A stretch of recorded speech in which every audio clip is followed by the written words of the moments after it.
우리 장종세 대표님 기도를 해주시면 시작하면 어떨까 합니다. 네, 제가 그러면 기도하고 시작하도록 네, 하겠습니다. 함께 기도하겠습니다. 네, 하나님 아버지 감사합니다. 오늘도 저희들 이렇게 좋은 저녁에 함께 모여서 또 기르케고르의 그런 저작을 함께 나누면서 저희들 함께 또 스타디를 하게 됩니다.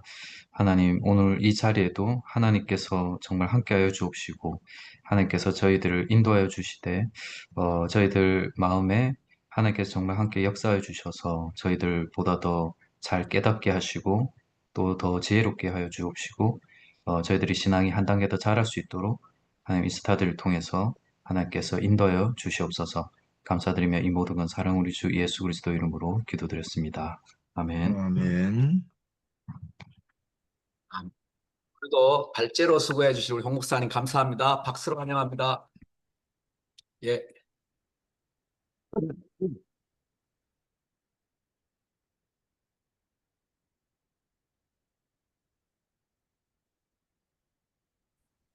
공유가 됐나요? 예, 네. 됐습니다. 시작하겠습니다. 죽음에 이르는 병. 오늘은 6월 23일 차입니다. 일부 죽음에 이르는 병은 절망이다. 세 번째 파트의 여러 형태의 일부의 거의 본론에 해당하는 내용입니다.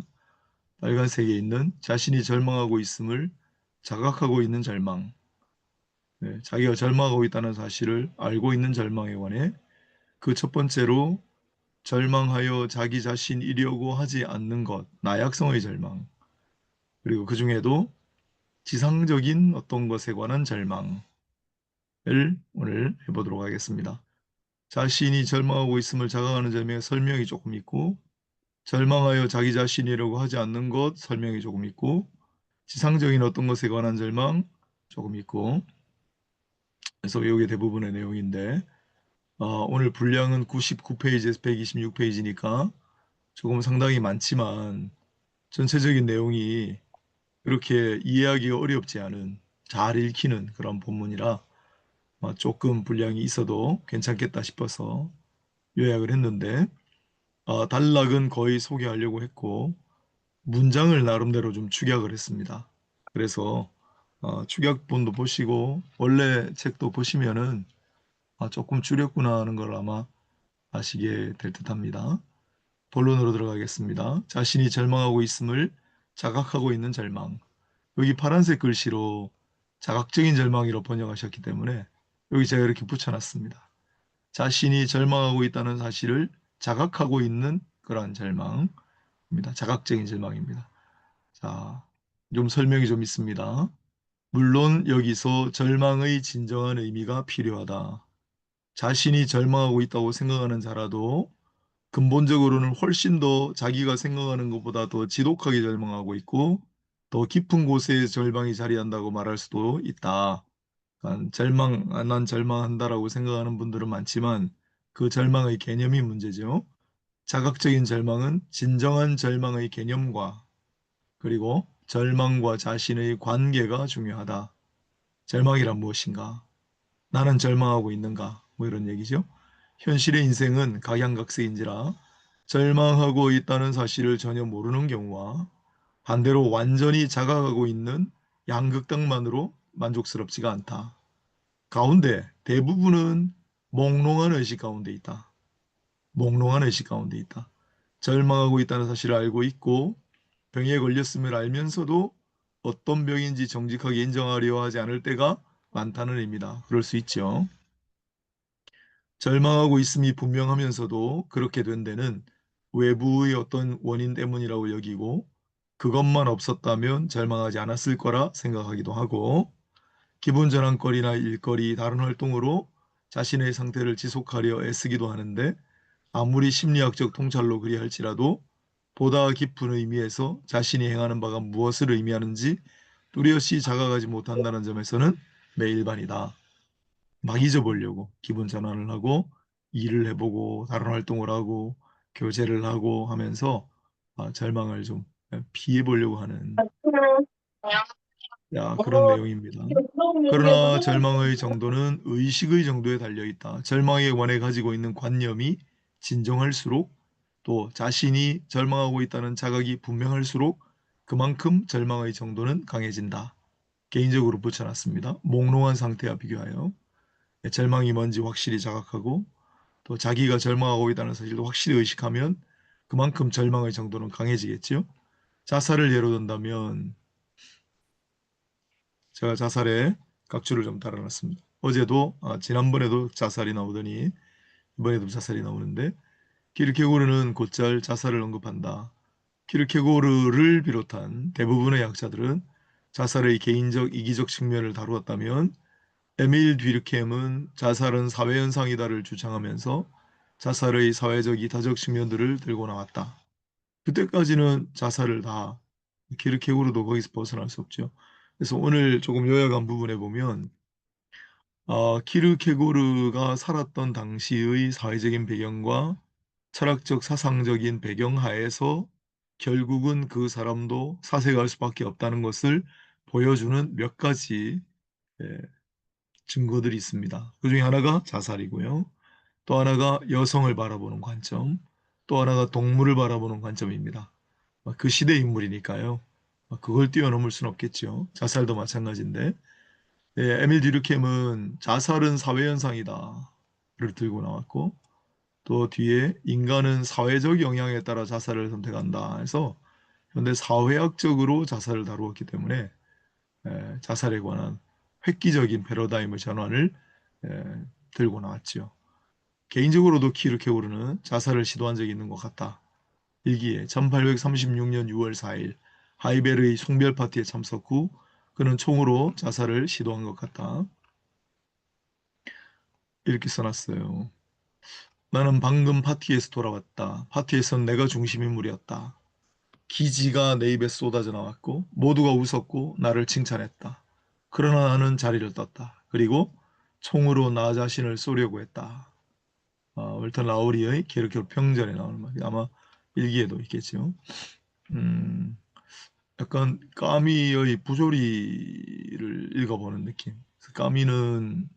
까미도 아마 개인적인 경험을 좀 바탕으로 글을 썼겠지만 키르케고르가 이렇게 총으로 자신을 쏘려고 했다는 그런 고백을 하고 있네요. 자, 그래서 자살을 예로 든다면 자살이 절망이라는 의식이 있고 그러한 한도에서 절망에 관한 진정한 관념을 가지면서도 자살을 감행하려는 자는 그렇지 않은 경우보다 절망의 정도가 강하다. 반대로 자살에 관해 진정하지 못한 관념을 가진다면 절망의 정도도 약하다. 자기의식이 분명한 사람의 절망은 혼란하거나 몽롱한 영혼의 상태에 있는 자보다 더 강하다. 당연히 그렇겠죠. 절망의 정도는 의식이 있는 데 비례에 강하다. 첫 번째입니다. 절망하여 자기 자신이라고 하지 않는 것, 나약성의 절망입니다. 두 번째는 동그라미 2번은 절망하여 자기 자신이려고 하는 것, 반성의 절망입니다. 절망해서 자기 자신이 아니려고 하는 것이 나약성의 절망, 절망하여 자기 자신이려고 하는 것이 반성의 절망. 오늘은 나약성의 절망을 다룹니다. 이는 절망하여 자기 자신이려는 형태와 상대적이다. 하나는 나약성의 절망이고 하나는 반성의 절망이다. 하지만 이것은 상대적인 구별에 불과하다. 나약성의 절망에도 어느 정도는 반성이 필요하고 반성의 절망에 있어서도 어느 정도는 나약성이 존재한다는 의미로 왔습니다. 또한 전자는 여성의 절망이고 후자는 남성의 절망이다. 여성의 절망이고 남성의 절망이다라고 키르케고르가 표현하는데 그래서 여기에 당시 사회가 또는 키르케고르가 여성을 어떻게 바라보는지 관점이 각 주에 아주 잘 나와 있는데 읽으면 논리는 다 수긍이 가면서도 그 당시 사회 배경하에 어쩔 수는 없었겠구나 그런 생각이 많이 드는 그러한 장면입니다. 여성의 절망, 남성의 절망, 나약성의 절망은 여성의 절망이고 반성의 절망은 남성의 절망이다는 명제를 일단 먼저 우리가 마음에 새기고 밑에 여성과 남성의 절망에 관해 한번 긴 각주를 살펴보도록 하겠습니다. 있는데요. 나는 남성적인 절망의 여러 형태가 여성에게도 나타날 수 있고 반대의 경우도 가능하다는 사실을 부인하지는 않는다. 그러나 그것은 역시 예외다. 여성은 자기에 대한 표상이 발달하지도 못했고 결정적 의미에서 지성도 갖고 있지 못하다. 요게 이제 그 당시 사회적인 배경하에 철학하고 사색할 수밖에 없기 때문에 발생하는 한계다 이렇게 봅니다. 요즘 이렇게 말했다가는 매장되겠죠. 반대로 여성의 본질은 헌신이다. 여기 키르케고르가 여성을 어떻게 생각하는지 단면이 나옵니다. 오늘 같이 들으시는 여성 여러분 용서하시기 바랍니다. 여성만큼 건방지고 쌀쌀맞고 지독스레 호불호입니다. 가지는 존재도 없지만 그럼에도 불구하고 여성의 본질은 역시 헌신이고 이런 모든 것조차 헌신의 표현이다. 여성은 자신의 본질 속에 완전히 여성적인 헌신을 지녔는데 이것은 자연이 부여한 본능이고 하나님으로부터의 선물로서 무턱대고 내전자벌이에겐 너무나 큰 재산이다. 그러하기에 자연은 여성을 돌봐주고 있다. 여성은 소경이지만 왜 이런 표현을 쓰는지 아무리 눈이 밝은 반성보다 남성이겠죠. 더 뚜렷하게 통찰하고 무엇을 칭찬할까 혹은 무엇에 몸을 바칠까를 본능적으로 간파한다. 헌신은 여성이 가진 유일한 것이다. 그러기에 자연은 여성을 보호하는 소임을 맡았다. 여성다움은 어떤 변화가 있은 다음에 비로소 생기는데 건방지고 쌀쌀맞은 거동이 여성적인 헌신으로 변할 때 여성다운 맛이 나타난다. 점입 각양입니다. 키르케고르가 쓴 글이에요. 그런데 헌신이 여성의 본질이라는 사실은 절망 속에서도 뚜렷이 나타난다. 헌신에 있어서 여성은 자신을 잃는다. 그러나 그럼으로써만 여성은 행복하고 자기 자신이 된다. 헌신이 없이, 즉 자기 자신을 바치지 않고 행복한 여성은 여성적인 것이 아니다. 여성의 헌신을 이야기합니다. 그러면서 여성은 자기를 완전히 바침으로써 행복을 얻는데요. 그런데 물론 남성도 자신을 바치는 경우가 있다. 하지만 남성의 헌신은 여성의 헌신과 달라서 오히려 자기 자신을 소유하는데 헌신한다는 사실을 알고 있는 냉정한 의식을 가지고 그 배후에 여전히 자기 자신이 존재하기 때문이다. 남성은 헌신을 해도 자기 자신을 다 바치지 않아요. 그러나 반대로 여성은 자신이 헌신하는 상대방 속으로 자신을 던진다. 만일 여성이 헌신하는 대상이 제거되면 여성의 자기도 함께 없어질 만큼 그러하다. 여성은 헌신하는 대상에 모든 걸 바치기 때문에 자기가 헌신했던 대상이 사라져버리면 여성도 사라지는 거예요. 이것이 바로 여성에 있어서 자기 자신이려고 하지 않는 절망이다. 그렇죠? 여성은 헌신함으로 자기 자신이려고 하지 않지요. 남성은 결코 그런 식으로 헌신하지 않는다. 그러므로 전혀 다른 형태의 절망이 남성적인 것을 표현한다. 즉 절망하여 자기 자신이려고 하는 것, 바로 그것이다. 그러나 이러한 남성 여성 절망의 구별은 하나님에 대한 헌신에 있어서는 더 이상 존재할 수 없다. 하나님에 대한 관계에 있어서는 둘 다 헌신을 통하여 자기가 획득된다는 점에서 동일하다. 헌신을 통하여 자기가 획득된다는 점에서 하나님 앞에서의 헌신은 더 이상 남녀의 구별이 없지만, 그러나 이렇게 본연전 자연적인 개념으로는 남성과 여성의 절망, 헌신의 뚜렷한 구별을 키르케고르는 묘사하고 있습니다. 자, 여기에 절망하여 자기 자신이려고 하지 않는 것, 나약성의 절망. 이거 여성을 비유를 하니까 금방 알겠어요. 그죠? 절망하여 자기 자신이려고 하지 않는 것. 지상적인 것에 관한 절망 혹은 지상적인 어떤 것에 관한 절망. 이제 방금은 여성을 예로 들었지만 이제 조금 더 보편적인 개념으로 지상적인 것에 관한 절망 혹은 지상적인 어떤 것에 관한 절망. 이건 보편 개념이고 일반 개념이고 이건 지상적인 어떤 것, 구체적인 실체적인 개념입니다. 뒤에 또 나옵니다. 순수한 직접성 혹은 약간의 반성을 자신 속에 지닌 직접성이다. 그거 이제 두 개로 나눠서 설명을 하죠. 순수한 직접성이 있고 약간의 반성을 가미한 직접성이 있다. 여기에는 자기에 관한, 절망이 무엇인지에 관한 자신의 상태가 절망이라는 무한한 의식은 존재하지 않는다. 그 절망은 한낱 수단이고 외부로부터 오는 것의 압박 밑에 굴종하는 것이고 결코 행동으로서 자신의 내부에서부터 나타나지는 않는다. 내부에서 나타나는 성찰을 또한 궁극적인 무한한 그러한 절망은 아니라는 거죠.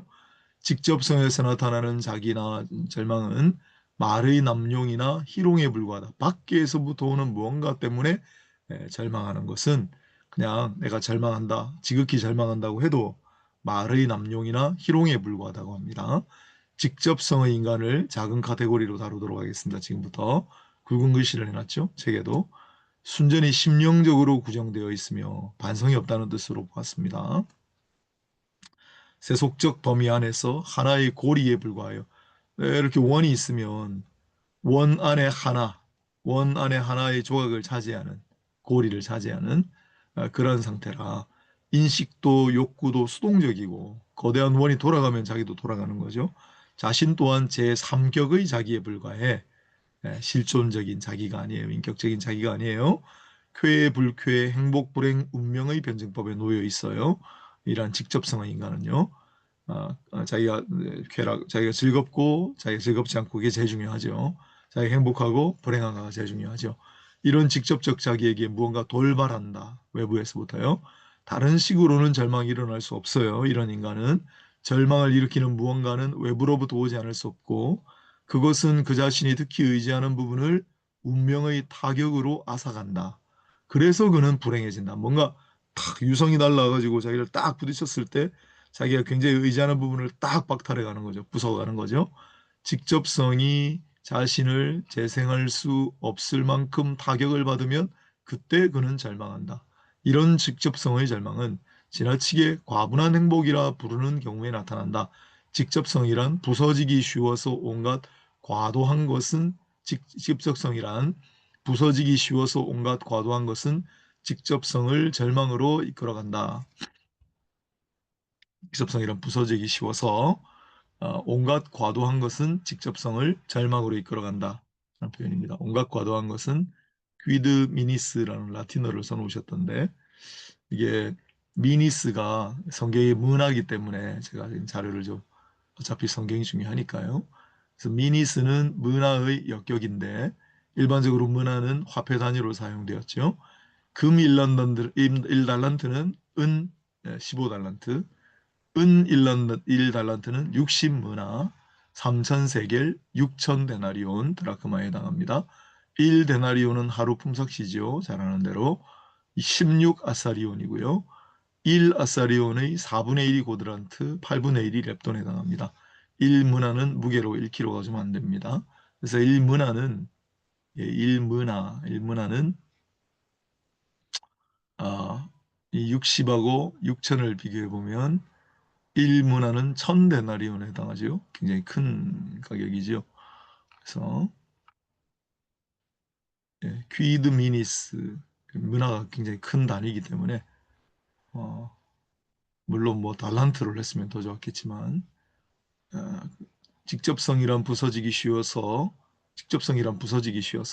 온갖 과도한 것은 직접성을 부숴서 절망으로 이끌어간다는 뜻입니다. 이리하여 그는 절망한다. 회귀망측한 착각과 완전한 현혹 때문에 이것을 절망이라고 부른다. 그러나 절망은 영원한 것을 잃는 것인데 정작 이런 상실에 대해서는 이런 방구도 없을 뿐 아니라 꿈에도 생각하지 못한다. 그냥 뭔가 날아와서 자기 뭘 부숴서 이게 이제 잃어버리면 그걸 절망이라고 생각한다는 거죠. 지상적인 것 자체를 잃는 것은 절망이 아니건만 그것만을 왈가왈부한다. 그러고 있는 동안에 진짜 절망이 등 뒤에서 얼굴을 불쑥 내민다. 그런데 그는 앞만 바라보며 이건 시청 건물을 예를 들었는데 시청 건물이 뒤에 있는데 이 사람은 앞을 바라보면서 시청 건물이 여기 있어요 라고 이야기하고 있다는 거죠. 그거는 절망이 뒤에 있는데 자기 앞을 바라보면서 절망이 여기 있네요 라는 거하고 똑같다는 거죠. 절망 때문에 자신을 죽은 자로 여기지만 나는 죽을 만큼 절망적이다. 그러나 아직 인격 속에는 생명이 있어서 외적 환경이 바뀌면 다시 소생해요. 진짜 죽은 게 아니에요. 절망에 대해 직접성이 알고 있는 유일한 전투법은 졸도다. 절망할 때 졸도해버린다. 마치 누워서 죽은 신용밖에는 방어 수단이 없는 하등동물과 흡사하다. 이제 동물을 바라보는 관점이 조금 나오는데 하등동물이란 말이 나와요. 예. 누워서 죽는 신용밖에는 방어 수단이 없는 것은 하등동물이나 하는 짓이다. 예. 그때는 동물을 그렇게 생각했으니까요. 이러는 동안 시간이 경과한다. 그때 외적인 도움이 오면 다시 생명이 되살아나고 정지했던 그곳에서 다시 시작한다. 일찍이 그는 자기가 아니었고 자기가 되어본 적도 없지만 직접적으로 규정된 그대로 계속해서 앞으로 살아나간다. 그냥 직접적으로 있는 그 자신을 자기라고 생각하는 거죠. 그래서 뭔가 딱 날라와서 절망했을 때도 다시 외적인 상황이 바뀌어가지고 살아나면 그때부터 다시 그걸 자기라고 알고 또 살아간다는 거예요. 외부 요인이 아니라 다른 무언가가 일어나도 마찬가지인데 그때 그는 인생에 관해 약간 지혜를 얻고 다른 이들이 어떻게 사는지를 알고 본받는다. 그리하여 이제 그도 그런 식으로 산다. 교회를 예로 좀 들어요. 매주 교회를 가는 그리스도인과도 같다. 목사의 설교를 듣고 이해하며 그가 죽으면 목사는 10달러를 받고 영원으로 인도해준다. 7월 왜 30일까지 자동 삭제돼야 되고, 네, 이게 노란색이 왜 지금 갑자기 나오는지 내가 조작을 못 하겠네요. 네. 이거 뭐지? 네. 이거 내가 안 했는데. 이거, 야, 네. 불편하시겠는데? 이런 형태의 절망이 곧 절망하여 자기 자신이리요 하지 않는 절망이고, 더 낮은 형태는 절망하여 자기이려고 하지 않는 절망. 이렇게 하고 우리가 글쟁이라, 사실 저도 옛날에 시를 쓰고 했지만, 이게 이제 글자 배열이나 단어 조사 이런 것도 굉장히 중요하거든요. 그래서 이게 달라요. 자기 자신이려고 하지 않는 절망하고 자기이려고 하지 않는 절망하고 이 구별하시겠어요? 자기 자신이고자 하지 않는 절망과 자기이려고 하지 않는 절망.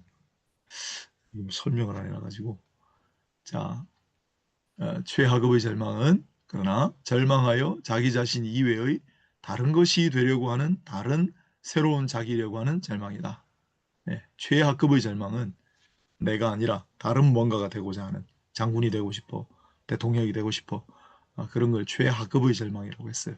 그게 못 되니까 거기서부터 오는 절망. 직접성은 본래가 자기를 가지고 있지 못하고 자기 자신을 인식하지 못한다. 따라서 자신의 자기를 재인식할 수도 없다. 그러므로 절망한다면서 고작해야 다른 인간이 되고 싶다는 로맨틱한 얘기를 하는 이들을 보면 제가 이거 좀 문장을 섞었는데 그런 뜻인 것 같아요. 절망한다면서 고작해야 다른 인간이 되고 싶다는 로맨틱한 얘기를 하는 이들을 보면 미소 짓지 않을 수 없다. 천진난만하니까. 또 희극적이기도 하다. 왜냐면 웃기기도 하다. 왜냐하면 이들이 인식하는 자기란 진짜 자기가 아니에요. 저고리를 입은 자신인데 외면성의 소유만을 알아서 다른 저고리를 입으면 다른 자기가 될 줄 착각하기 때문이에요. 임충갑 쌤이 옛날 분이라 저고리라고 얘기를 해놨네요. 이제 뭔가 옷을 입고 있는 다른 옷을 입고 있는 사람인데 그게 자신이라고 생각해요. 그래서 얼마든지 다른 옷을 입으면 다른 자기가 될 줄로 착각한다는 거예요. 얼마나 우스꽝스러운 운동인가? 이것도 재밌는 비유를 하나 해놨어요. 도시로 와서 돈을 많이 벌어서 처음으로 양말과 구두를 산 사람이 술에 취해 쓰러졌는데 마차가 지나가면서 비키시오. 안 비키니까 계속 안 비키면 그냥 다리 위로 지나갈 거요 하니까 농부가 술에 취해 자기를 보니까 그게 평소 보던 자기 다리가 아니에요. 그래서 아이 그대로 내 다리 아니요 그대로 몰고 가시오 하는 농부와 같다는 거예요. 이와 같이 직접적인 인간이 절망에 대해 언급하는 자체가 횡설수설이고 잔재주에 불과하다. 이게 직접성의 인간의 자기 자신이 되려고 하지 아니하는 절망에 관한 내용입니다. 그 다음에 직접성이 자기 반성을 조금 가지고 있는 경우도 마찬가지인데 절망의 양상이 약간 달라지긴 해요. 왜냐하면 반성이 조금 있기 때문에 이 경우는 자기에 관한 의식과 절망에 관한 의식과 자신의 상태가 절망이라는 의식, 세 가지 의식이죠. 절망이란 무엇인가? 자신이란 무엇인가? 나는 절망하고 있는가? 요 세 개. 여기에 대해서 약간 반성적 인식을 가지고 있는 사람은 자신이 절망하고 있다는 말도 약간은 의의가 있어요. 그러나 물론 본질적으로는 나약성의 절망이고 하나의 수단이며 절망하여 자기 자신이라고 하지 않는 그런 절망의 형태예요. 앞에 나약성의 절망, 아주 기초적인 직접성의 똑같습니다. 본질은 똑같은데 그러나 순수한 직접성과 비교하면 돌발적인 타격이 아니라 자기 안의 반성으로 야기된 진일보한 절망이라 할 수 있다. 예.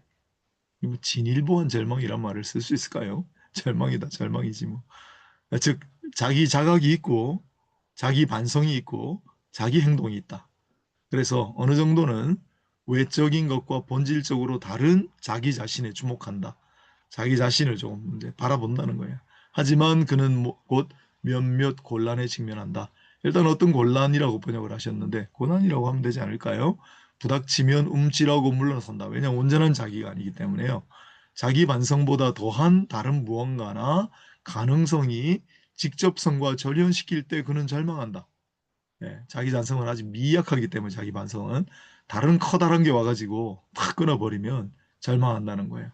나약성의 절망이고 자기의 수단이고 자기 주장의 절망과는 반대되는 절망이라는 한계 때문에 여전히 한계를 노정하고 있죠.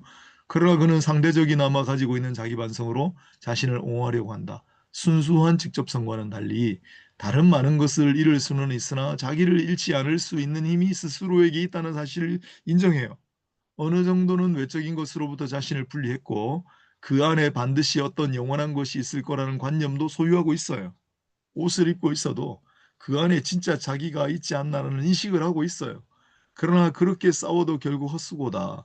부닥친 곤란이 직접성 전체와 절연을 요구함에도 불구하고 거기서 벗어나야 되는데 이에 필요한 자기 반성이나 윤리적인 반성을 가지고 있지는 못하게 조금 반성을 하긴 하는 반성적인 인식이 있긴 있는데 그로부터 완전히 탈피할 수 있는 만큼의 반성은 없는 거죠. 여기서 말하는 자기란 무한한 추상으로서만 획득되고 벌거숭이인 체인 최초의 형태요.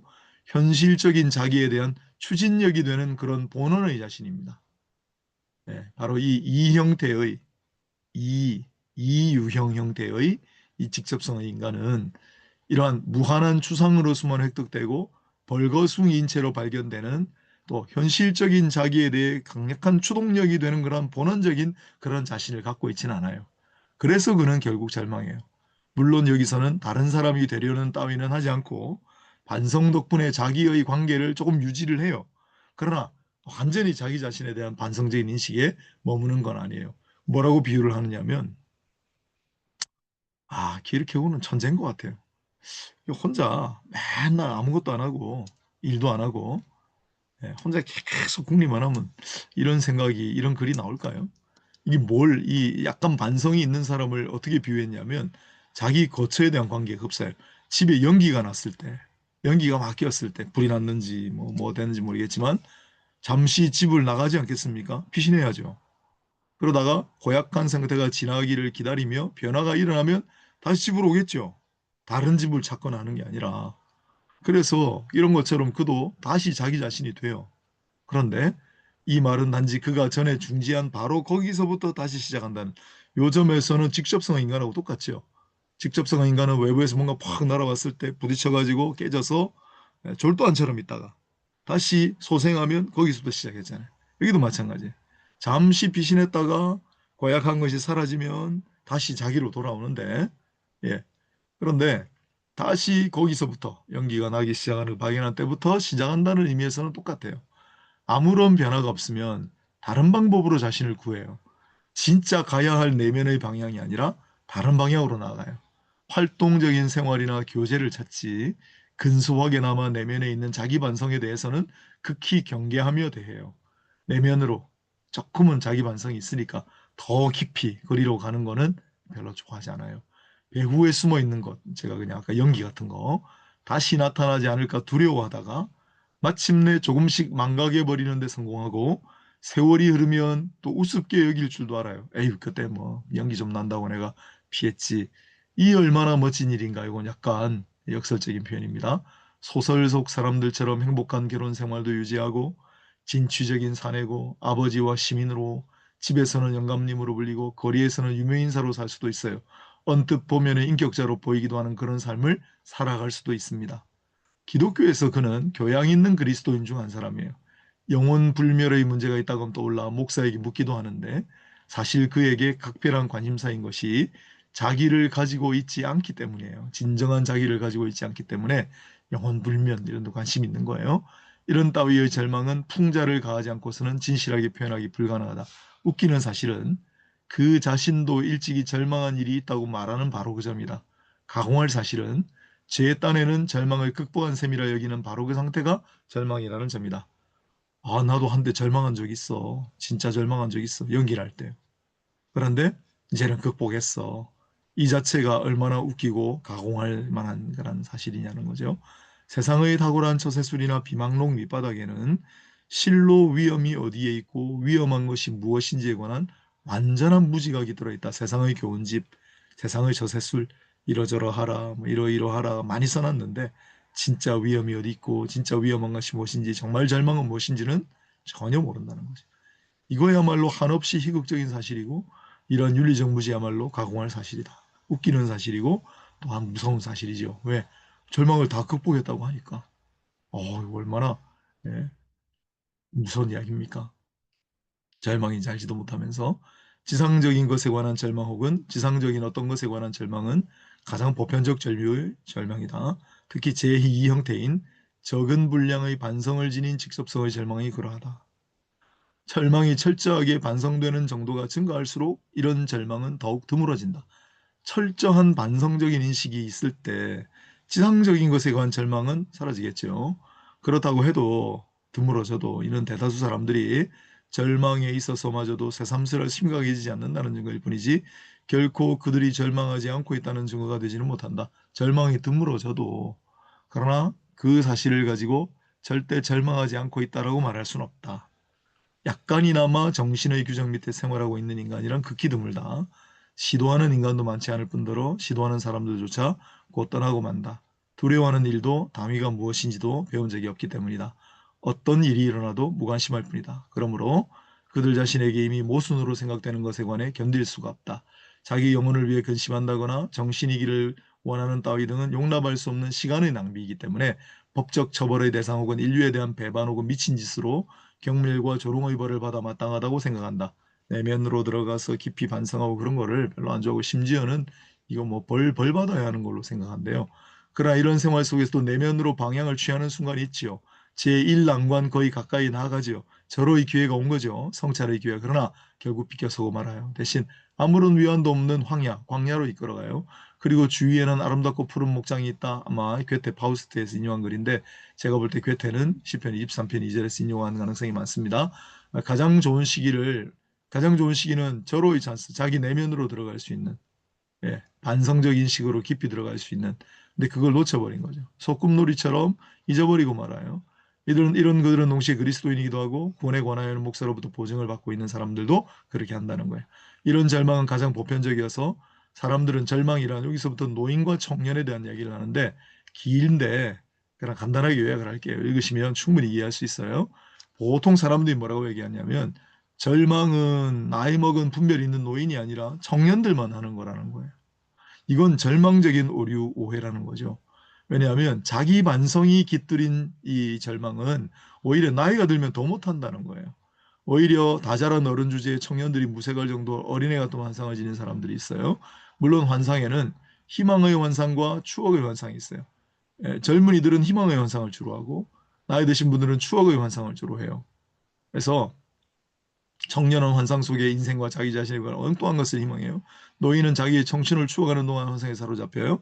제 딴에는 온갖 환상을 포기한 셈인 할머니가 소녀 시절을 회고하며 참 행복했지, 아름다웠지, 추억에 잠기며 소녀같이 공상적인 환상 속에 들어가는 그런 추억의 환상이에요. 노인에게서 가끔 듣는 뭐뭐였다. 후이무스는 숨이라고 하는 라틴어 비동사의 완료형 1인칭 복수입니다. 그래서 정확하게 번역하면 청년이 가진 미래형 환상과 똑같이 그러니까 이거는 뭐뭐였다라는 말 밑에 각주가 있습니다. 아유 우리 때는 뭐뭐 그랬지 라떼 우리 때는 그랬지라는 라떼 그런 얘기를 한다는 거예요. 이 노인의 환상은 청년의 미래의 환상과 똑같이 거짓말을 하고 있거나 완전히 뭔가 새로운 창작을 하고 있는 거예요. 절망이 청년에게만 속하는 것이라고 생각하는 외에는 전혀 다른 의미에서 절망적이에요. 왜냐하면 청년들만 절망하는 거지 아이 나는 이제 절망하지 않아. 그게 절망적이라는 거예요. 신앙이나 지혜는 나이가 들을수록 쉽게 습득한다. 그래서 나는 절망하지 않아. 그거는 정말 몰리에고 인간이 정신이지 한낱 동물이 아님을 정확하게 평가하지 못한 소치예요. 저절로 생기지 않아요. 나이를 먹을수록 저절로 뭔가를 생긴다는 것은 정신과 가장 날카롭게 대립하는 범주예요. 오히려 나이가 들수록 잃어버린 게 많지 않나요? 근소한 정열과 감정, 공상, 약간의 내면성을 잃으면서 저절로 비속한 인생관을 갖게 되는 게 나이 먹음이죠. 이런 상태를 절망하면서도 하나의 선으로 여겨 다시는 절망할 일이 없을 거라고 확신하지만 결국은 정신의 상실이라는 절망의 상태에 놓여 있는데 노인들은 그거를 인정을 하려고 하지 않지요. 그러니까 더 절망적이죠. 소크라테스가 청년을 사랑한 이유도 거기 있고, 나이를 먹을수록 비속한 절망에 빠지지 않을 수도 있어요. 현명하게 되는 분들도 있지요. 그러나 그렇다고 하더라도 절망은 청년기에만 속한다고는 말할 수 없는 거죠. 어떤 사람이 나이 먹을수록 발전하여 자기에 관한 본질적인 의식이 무르익으면 아마 그에게는 고차원적인 형태로 절망할 가능성이 생기는 거예요. 또 비록 나이가 더불어 발전은 못하나 그렇다고 전적으로 비속 속에 젖어버리지만 않는다면, 좋은 노인이 된 경우에 청년 같은 점을 조금이라도 갖고 있다면 청년과 비슷한 환상에 그런 절망에 노출될 수도 있죠. 노인이라고 해서 절망에 빠지지 않는다는 건 절망적인 오류고 절망적인 오해라는 거죠. 노인의 절망과 청년의 절망 사이 이런 차이가 분명히 존재하지만 결코 본질적이지는 않는 차이예요. 어떤 면에서 똑같냐면 청년은 미래에 관해 절망하지만 미래에 있어서의 현재이고, 그리고 노인은 과거에 대해 절망하지만 과거에 있어서의 현재로서의 과거적이에요. 이게 좀 어려운 말인데요. 그래서 6번의 각주를 좀 달아놨습니다. 지난번에 우리 한번 했는데 어거스틴에 있어서도 현재가 중요해요. 어거스틴 고백록에 지난번에 한번 인용한 구절이에요. 또 해보겠습니다. 기나긴 시간이라 동시에 펼쳐질 수 없는 수많은 순간들의 시간이 이르지 않는다는 사실을 무엇으로 알아듣게 하겠습니까? 영원에는 아무것도 지나가지 않고 전체로 현존해요. 영원은 어느 시간도 전체로 현존하진 않아요. 모든 과거는 미래에 의해 밀려나고 모든 미래는 과거에 의해 뒤쫓기며 모든 과거와 미래는 항상 현재하는 것에 의해 조성되고 전개된다는 사실을 누가 알아보게 하겠습니까? 현재가 중요하죠. 현재. 예, 현존. 예, 기르케고르도 실존. 그렇죠? 현존재. 하이데거도 현존재를 얘기했어요. 현재가 중요해요.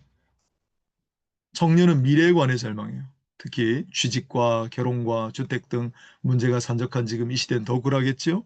하지만 굳이 키르케고르를 소원하지 않더라도 미래에 관한 절망조차도 현재의 상태와 관련이 있으면 자명하다. 이건 제가 한번 생각해 봤습니다. 만약 내 통장에 지금 현금 70억이 들어있다면 별로 미래에 대해서 절망하지 않을 것 같아요. 그렇지 않습니까? 내 통장에 지금 70억이 들어있으면 미래에 대해 절망할 일이 그만큼 줄어들지 않겠어요? 그런데 최근 들어서야 한국에서도 주목받는 미래학의 관점은 달라요. 예, 현재에 좌우되는 미래가 아니라 미래에 좌우되는 현재. 그래서 미래를 기반으로 현재를 바라봐야 한다는 패러다임의 전환이죠. 미국 학계가 인정하는 한국 미래학자 1호였던 고 이한빈 전 부총리. 굉장히 일찍 미래학을 하셨는데 그 뒤로 한 30년 동안 후계자가 나타났어요. 미래의 기습과 그것의 정복이라는 제목으로 다음과 같은 글을 남긴 게 1968년입니다. 깜짝 놀랍니다. 현재를 낳는 것은 과거보다도 오히려 미래라는 생각이다.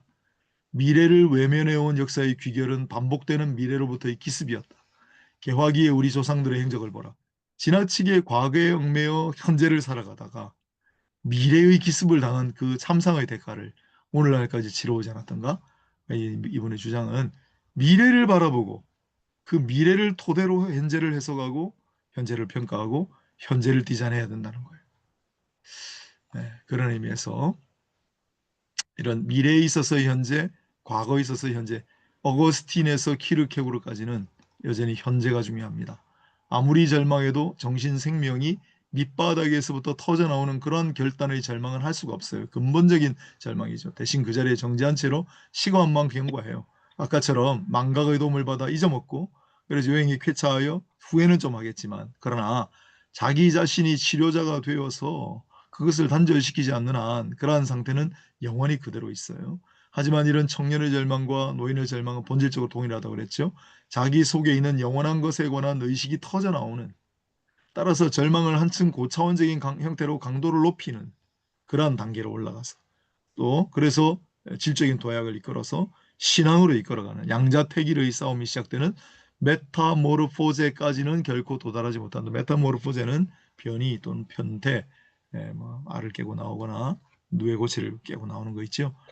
근원적인 변형에 도달하지는 못하는 그런 근본적인 절망의 상태는 이르지 못한다는 점에서 청년의 절망이나 노인의 절망이나 별 차이가 없다. 이때까지 같은 의미로 사용해온 지상적인 것 전체의 규정에 관한, 지상적인 것 전체에 관한 절망이나 지상적인 어떤 것에 관한 절망 사이에는 본질적인 차이가 있지 않을까? 있죠. 자기가 공상을 통해 무한한 정열을 가지고 지상적인 어떤 것에 관해 절망하는 경우에는 무한한 정열이 그 개체 어떤 것을 송두리째 지상적인 것으로 만든다. 절망하고 있는 사람 속에는 전체의 규정이 있고 지상적인 것의 일체를 상실하거나 박탈당하는 일은 있을 수 없다. 지상적인 것 전부를 다 뺏길 수는 없죠. 그러나 우리 건강을 잃을 수는 있고 물질을 잃을 수는 있고 개별적인 걸 잃을 수는 있죠. 따라서 우선 실제적인 상실을 무한히 확대하여 지상적인 것에 대해 송두리째 절망한다. 절망하는 게 다 합쳐져서 송두리째 절망하는 것으로. 그런데 이러한 둘 사이의 차이를 본질적으로 주장하는 순간 자기 의식에 관해서도 본질적인 진일보가 일어난다. 지상적인 것에 절망한다는 이 형태는 절망의 다음 형태를 표현하기 위한 한 걸음 앞선 변증적인 표현이기 때문이다. 그래서 이 부분은 바로 다음 챕터와 연관이 있다는 그런 진술입니다. 이상으로 오늘 발제를 다 마치도록 하겠습니다. 시간이 좀 경과했네요. 네, 수고하셨습니다.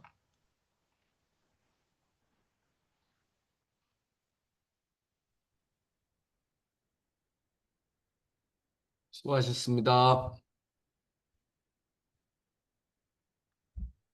아, 오늘 하루 종일 일하시고 의식도 가물가물 하셨을 텐데 깨어서 지금까지 살아계신 걸 대단하다고 생각합니다. 예, 홍 목사님 오늘 발제하신다고 수고하셨습니다. 네, 네, 맞습니다. 예, 이창호 목사님 오늘 분량 중에서 예. 이창호 목사님 하시기 전에 그 옥보이 선생님 혹시 그 직접적 인간이라는 말에 대해서 어떻게 느끼셨어요? 옥보이 선생님? 머리가 깨진다고요?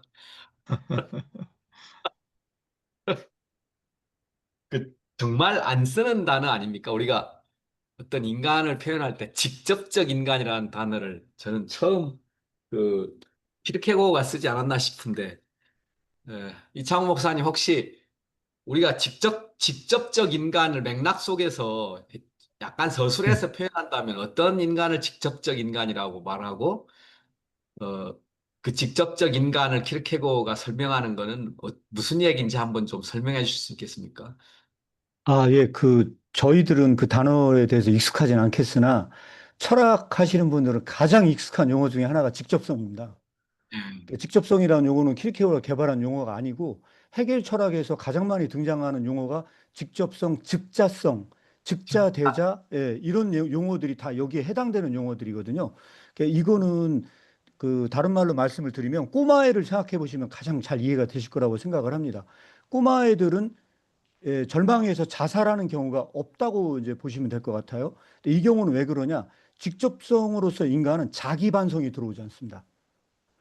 거울 앞에선 내가 없기 때문에 내가 직접적으로 욕망하는 내가 진짜 나로 생각을 하는 겁니다. 그래서 이런 사람들이 절망한다는 용어는 엄밀한 의미에서 절망이 아닙니다. 그래서 한마디로 말씀드리면 이게 가장 관련 있는 게 심리학적으로는 무의식입니다. 내가 진짜 절망하고 있는 건 모르고 외재적으로 묶여 있는 게 절망이라고 착각하고 있는 겁니다. 예를 들어서 돈이 없어요. 그러면 돈 때문에 내가 절망한다고 생각을 해요. 그런데 이거는 본래적인 절망이 아니거든요. 그래서 이 장으로 넘어가면 뭐라고 나오냐면 이 사람은 원래 본질적인 절망 자체는 돈이 없어서 절망한 게 아니고 영혼이 없어서 절망을 하는데 이제 그래서 절망을 한다고 하거든요. 그래서 직접적이라고 하는 거는 자기 반성이 들어오지 않는 상태. 간단하게 말씀드리면 그렇게 이해하시면 굉장히 좀 이해하기가 쉽지 않겠는가 하고 첫 번째 말씀을 드리고요. 두 번째 제가 말씀드리고 싶은 거는 사실 이거는 어마어마한 기독교 비판을 담고 있거든요. 근데 그냥 이렇게 보면 그런 느낌이 안 오는데 사실은 이 텍스트가 쓰여진 게 덴마크 사회를 전제하고 있다는 거를 꼭 염두에 두시고 있어야 되거든요. 그 덴마크 사회를 전제한다는 이야기는 뭐냐면 거기 계신 분들이 전부 다 크리스천이었습니다. 근데 그 크리스천 사회 속에서 그들이 절망하고 있는 그 현상을 분석했다고 보시면 될 것 같아요. 그런데 보니까 크리스천이라는 분들이 뭐 때문에 절망을 하느냐? 돈이 없어서 절망을 하고 뭐 성공하지 못해서 절망을 하고 이런 외재적인 여러 현상들에 있어서 그런 것들에 대해서 절망을 하고 있는데 정작 진짜 중요한 건 뭐냐면 영혼이 상실돼서 오는 절망이 진짜 본래적 절망이거든요. 그런데 그 영혼 상실에 대한 절망에 대해서는 아무도 절망을 하지 않아. 그래서 이 사람들은 일종의 시체놀이를 하고 있다는 겁니다. 여기서 그 하등동물이라고 나와 있는 이 이야기는 더 정확하게 분석을 하면은 그 동물들 중에 죽은 척하는 동물들이 있대요. 그러니까 죽은 척하는 동물 중에 대표적인 걸 제가 보니까 어떤 동물이냐면요. 다 주머니 쥐가 있대요. 주머니 쥐. 이 주머니 쥐는 어떤 특정한 위험이 나타나잖아요. 그러면은 죽은 척을 한대요. 그러니까 키르케고르가 봤을 때는 이런 세속적인 유한한 것들에 대해 절망하는 사람은 본래적인 절망에 빠진 사람이 아니고 세속적인 그런 모든 것에 상실했기 때문에 절망하는 것은 마치 시체놀이와 같다는 거예요. 죽은 척만 한 거지 진짜 본래적인 죽음에 들어가지 않은 사람들인데 기독교적으로 이해하자면 이 사람들이 다 그런 코믹성, 기독교의 코믹성이란 죽은 적이 없는 사람들이 진짜 죽은 척을 하고 있는 겁니다. 그래서 이거는 당대 기독교에 대한 굉장히 중요한 비판점을 갖고 있는 텍스트다. 이렇게 평가를 할 수 있을 것 같고요. 그 뒤에 나와 있는 약간의 반성 들어온 거나 마음의 평온이 있는 것이나 뒤에 나오는 그런 모든 예화들도 사실은 그런 비판적 요소를 다 담고 있는 그런 절망적 요소라고 보시면 될 것 같습니다. 하나 추가 질문할게요. 예수님이 이제 어린아이 같지 아니하고는 천국에 들어갈 수 없다라고 할 때 그 어린아이는 이제 의존성을 얘기하는 거잖아요. 키르케고르에게서는 제가 볼 때 의존성이 아닙니다. 그렇죠. 그러니까 예, 예, 예수님이 예, 얘기하는 어린아이는 이제 예, 의존성을 얘기하고 의존성은 곧 믿음과 연관해 볼 때 예, 긍정적으로 표현하고 있는데 예. 킬케오가 얘기하고 있는 어린아이는 이제 피상성, 표피성 이런 거라고 보면 될까요? 아, 키르케고르는 어린아이를 굉장히 많이 긍정적으로 인용을 하고 있거든요. 이제 그런데 긍정적으로, 왜냐하면 이제 예. 어린아이는 절망하지 않는다라는 말을 했기 때문에 제가 아, 아까 제가 말씀드린 그 어린아이는요, 키르케고르적인 의미가 아니고, 일반적인 그런 어린아이들 같은 경우는 자기 반성이 없기 때문에, 그러니까 자기 반성이 많은, 여기서 텍스트를 얘기하면 자기의식이거든요. 자기를 의식하면 의식할수록 더 절망의 강도는 강해지거든요. 이거를 다른 말로 얘기하면, 키르케고르는 무슨 얘기를 하냐면, 비유적으로 거울 얘기를 굉장히 많이 얘기를 합니다. 그런데 거울 얘기를 많이 얘기를 하는데, 이런 얘기를 하거든요. 그 외재적인 거울 앞에 선 사람은 말이 수다스러워져요. 말이 많아져요. 내가 얼굴이 어떻게 생겼고 이렇게 하니까요. 시간의 거울을 들여다보는 사람은 마음이 초조해져요. 음, 그런데 말씀의 거울 앞에 선 사람만 침묵한다고 이야기를 합니다.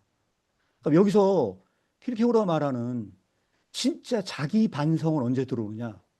말씀 앞에 섰을 때 내가 누구인지 그 셀프가 드러날 때 본질적 죽음의 상태로 들어가요. 음, 이때 옛 자아에 대한 증오를 품게 돼요. 이게 본래적인 절망을 설명하려고 키르케고는 이 설명을 하거든요. 그런데 이 앞에 서지 않는 어떤 다른 절망도 본래적 절망이 아니야. 이거는 절망인 것처럼 보이지만 죽은 척하는 상태. 그래서 지금 제가 말씀드리는 게 뭐냐면 일부에 대한 내용은 본래적 절망이 아닙니다.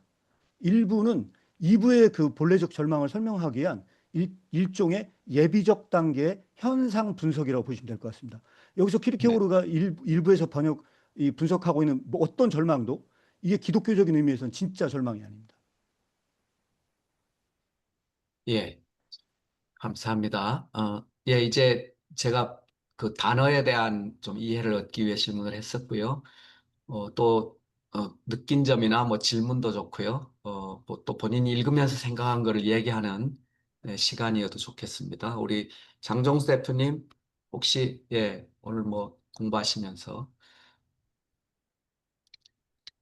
네, 제, 이제 되게 미묘한 부분들을 잘 분석을 해놓은 것 같은 생각이 들거든요. 이게 이제 그 앞에서 이제 그 아예 절망 자체를 인식하지 못한 부분 있지 않습니까? 그걸 하고 두 번째 넘어와서는 이게 이제 절망은 했는데 그러니까 그걸 인식은 하고 있는데 자기 자신이라고 하지 않는 그 나약성에 대한 부분들 이런 부분들을 다루는 거잖아요. 다루는 건데 또 이게 그 지상적인 것에 대한 절망 이런 식으로 들어가서 지금 여기서 보면 두 가지 부분, 직접성에 대한 그러니까 직접성 쪽에 있는 사람과 또 하나는 직접성은 가지고 있지만 약간의 반성은 또 가지고 있는 그 두 가지를 분류해 가지고 이야기를 하니까 근데 이제 여기 제가 질문 드리고 싶은 게 그 직접성과 약간의 반성을 가지고 있는 그 사례가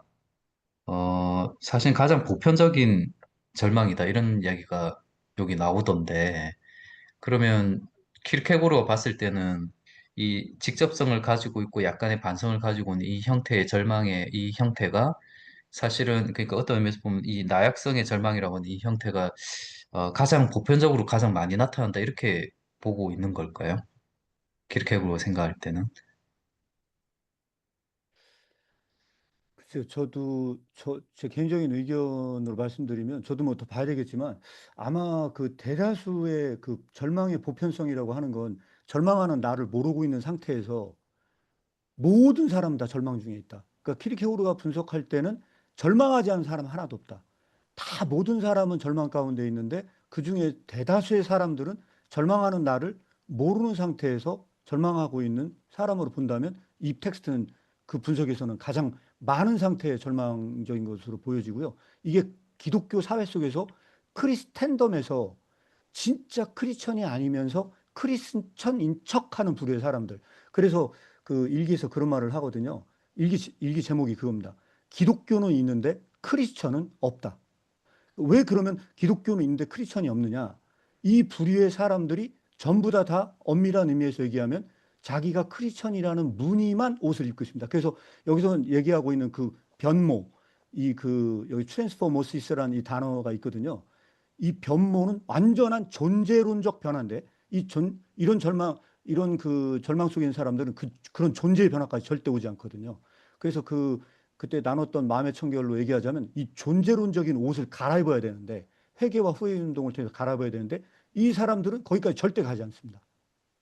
그런 점에서 보편성 안에 들어있는 기독교 세계에 있는 크리스천들로 생각해도 되지 않을까 이렇게 생각이 듭니다. 예, 저도 제가 이제 이걸 읽으면서 이제 계속 이게 되게 미세한 부분을 잘 나눠놨구나라는 생각이 들었거든요. 저는 일단 개인적으로는. 근데 이제 이게 왜 그랬냐면 일단은 이제 직접성만 가지고 있는 사람이 이제 절망을 할 때, 이제 이 사람이 예를 들어서 어떤 지상적인 어떤 부분에 대해서 절망했을 때, 지상적인 어떤 외부에서 그 사람에게 들이닥친 어떤 뭐 고난이나 고통이나 이런 게 있을 건데, 그런 부분에 대해서 이제 절망했을 때, 이제 이 사람, 원래 이제 직접성을 가지고 있는, 요 이제 책에도 보면 이 직접성을 가지고 있는 사람이 가장 중시 여기는 게 쾌와 불쾌. 그러니까 내가 그 앞에도 좀 나왔지만 그 쾌와 불쾌의 관점이나 행복, 불행, 운명 이런 것들이 자기한테 사실 전부 다고 그런 부분에서 이 사람이 사실은 그런 이제 어떤 외부로부터의 어떤 엄청난 하나의 고난이 왔을 때는 이런 직접성의 사람이 할 수 있는 거는 아주 쉽게 자기 자신과는 전혀 다른 그냥 사람이 되어버리려고 하는 그런 형태로 문제를 해결하려고 한다. 왜냐하면 이 사람 자기에 대한 의식이 없기 때문에 그렇게 할 수밖에 없다라고 이제 키르케고르가 이야기를 하는 것 같았었거든요. 근데 이제 두 번째 직접성과 약간의 반성. 그러니까 일종의 이 약간의 반성이라는 게 그래도 어떤 면에서 보면 정신이라고도 할 수 있을 것 같은데 그 약간의 그런 정신을 가지고 있는 사람. 그렇지만 여전히 직접성 속에 움직이고 있는 사실 이게 이제 저는 읽으면서 이게 대부분의 사람을 다 표현을 하겠다는 저는 생각도 들었고 또 저도 제가 개인적으로 생각이 되게 많이 들더라고요. 그런 부분에 대해서는.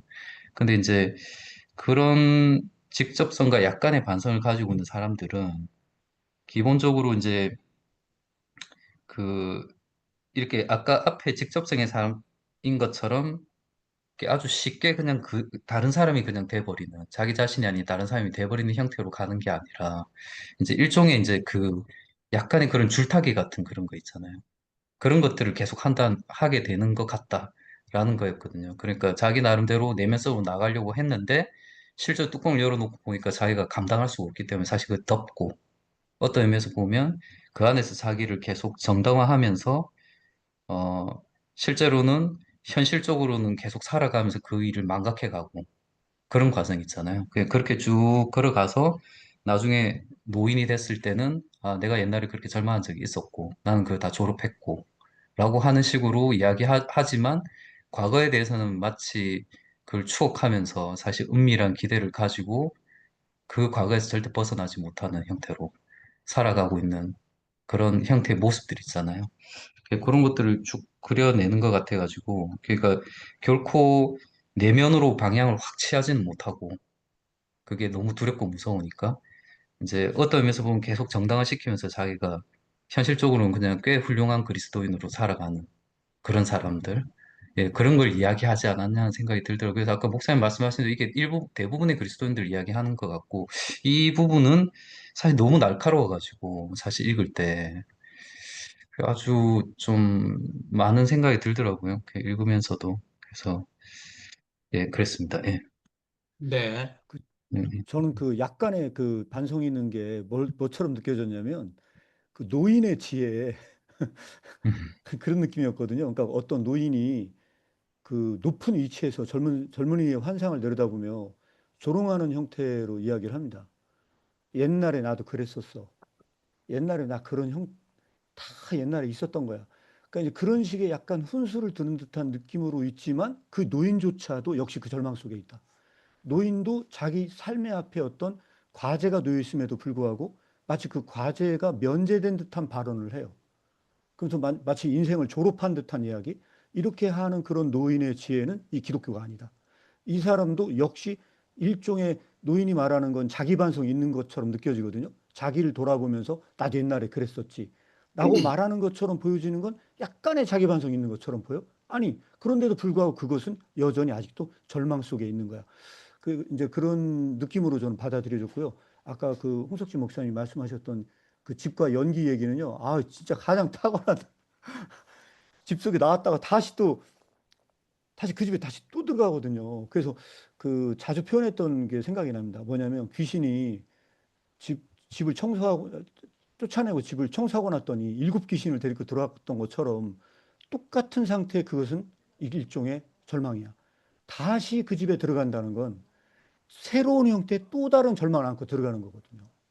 그런 형태로 자기 이 약간의 반성이 있는 것도 여전히 절망적 형태로 놓일 수밖에 없다. 이제 그렇게 좀 이해를 했습니다. 네, 우리 홍 목사님, 뭐 네. 지금까지 나눈 대화들 속에서 혹시 하시고 싶은 말씀 있으면 하시고요. 뭐 제 이야기가 아니고 결국 이제 나중에 다룰 건데 그 직접성 얘기를 하시니까 키르케고르가 세 가지의 실존적 단계를 상정하고 있다. 이제 하나가 심미적 실존, 또 하나가 윤리적 실존, 또 하나가 종교적 실존이죠. 그래서 그 심미적, 미적 실존의 두 가지 형태. 그래서 그 방금 얘기했던 직접적 심미주의하고 반성적 심미주의 이렇게 나뉘는데 반성이 조금 있는 게 반성적 심미주의지요. 그래서 그게 좀 대체로 보편적인 형태일 것이다 하는 말을 나눴는데 그런 것 같아요. 아무 생각 없이 뭐, 뭐 외부로부터의 도전이 있으면 죽은 듯이 엎드려 있는 그런 사람은 많이 존재하지는 않겠죠. 있긴 있겠지만 그래서 직접적 심미주의하고 또 반성적 심미주의 이런 식으로 이렇게 우리가 나중에 나누어서 설명한다는 거를 이제 앞으로 우리가 보게 되겠죠. 네, 그런 정도로 언급하겠습니다.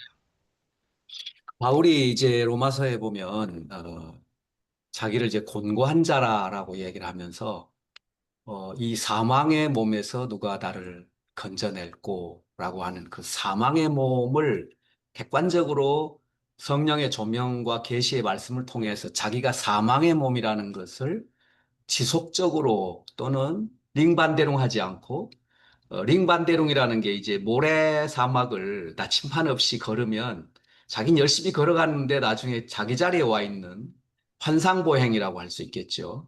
그러니까 직접성의 인간은 환상보행을 하듯이 자기는 뭘 열심히 종교적 열정이나 윤리적 도덕적 열정을 가지고 자기 객관화를 한다고 했는데 나중에 보면 결국 직접성의 인간에 머물러 있는 모습이라고 한다면 이제 자기를 사망의 몸으로 권고한 자로 보고 그것으로 끝낸 것이 아니라 예수 그리스도에 의해서 계시에 의해서 들어 올려진 상태, 성령의 조명을 받는 상태로 지속적으로 자기 객관화를 통해서 어, 그 육체의 욕구에 의해서 지배당하는 순간순간들마다 절망하고 그리고 그리스도의 이름을 통해서 구원의 그 반복적인 구원을 통해서 소위 연속적 회심을 계속 해나가는 상태를 뭔가 이제 직접성의 인간으로부터 벗어난 인간이라고 말하려고 하는 것 같아요. 제가 이렇게 느낄 때는 이게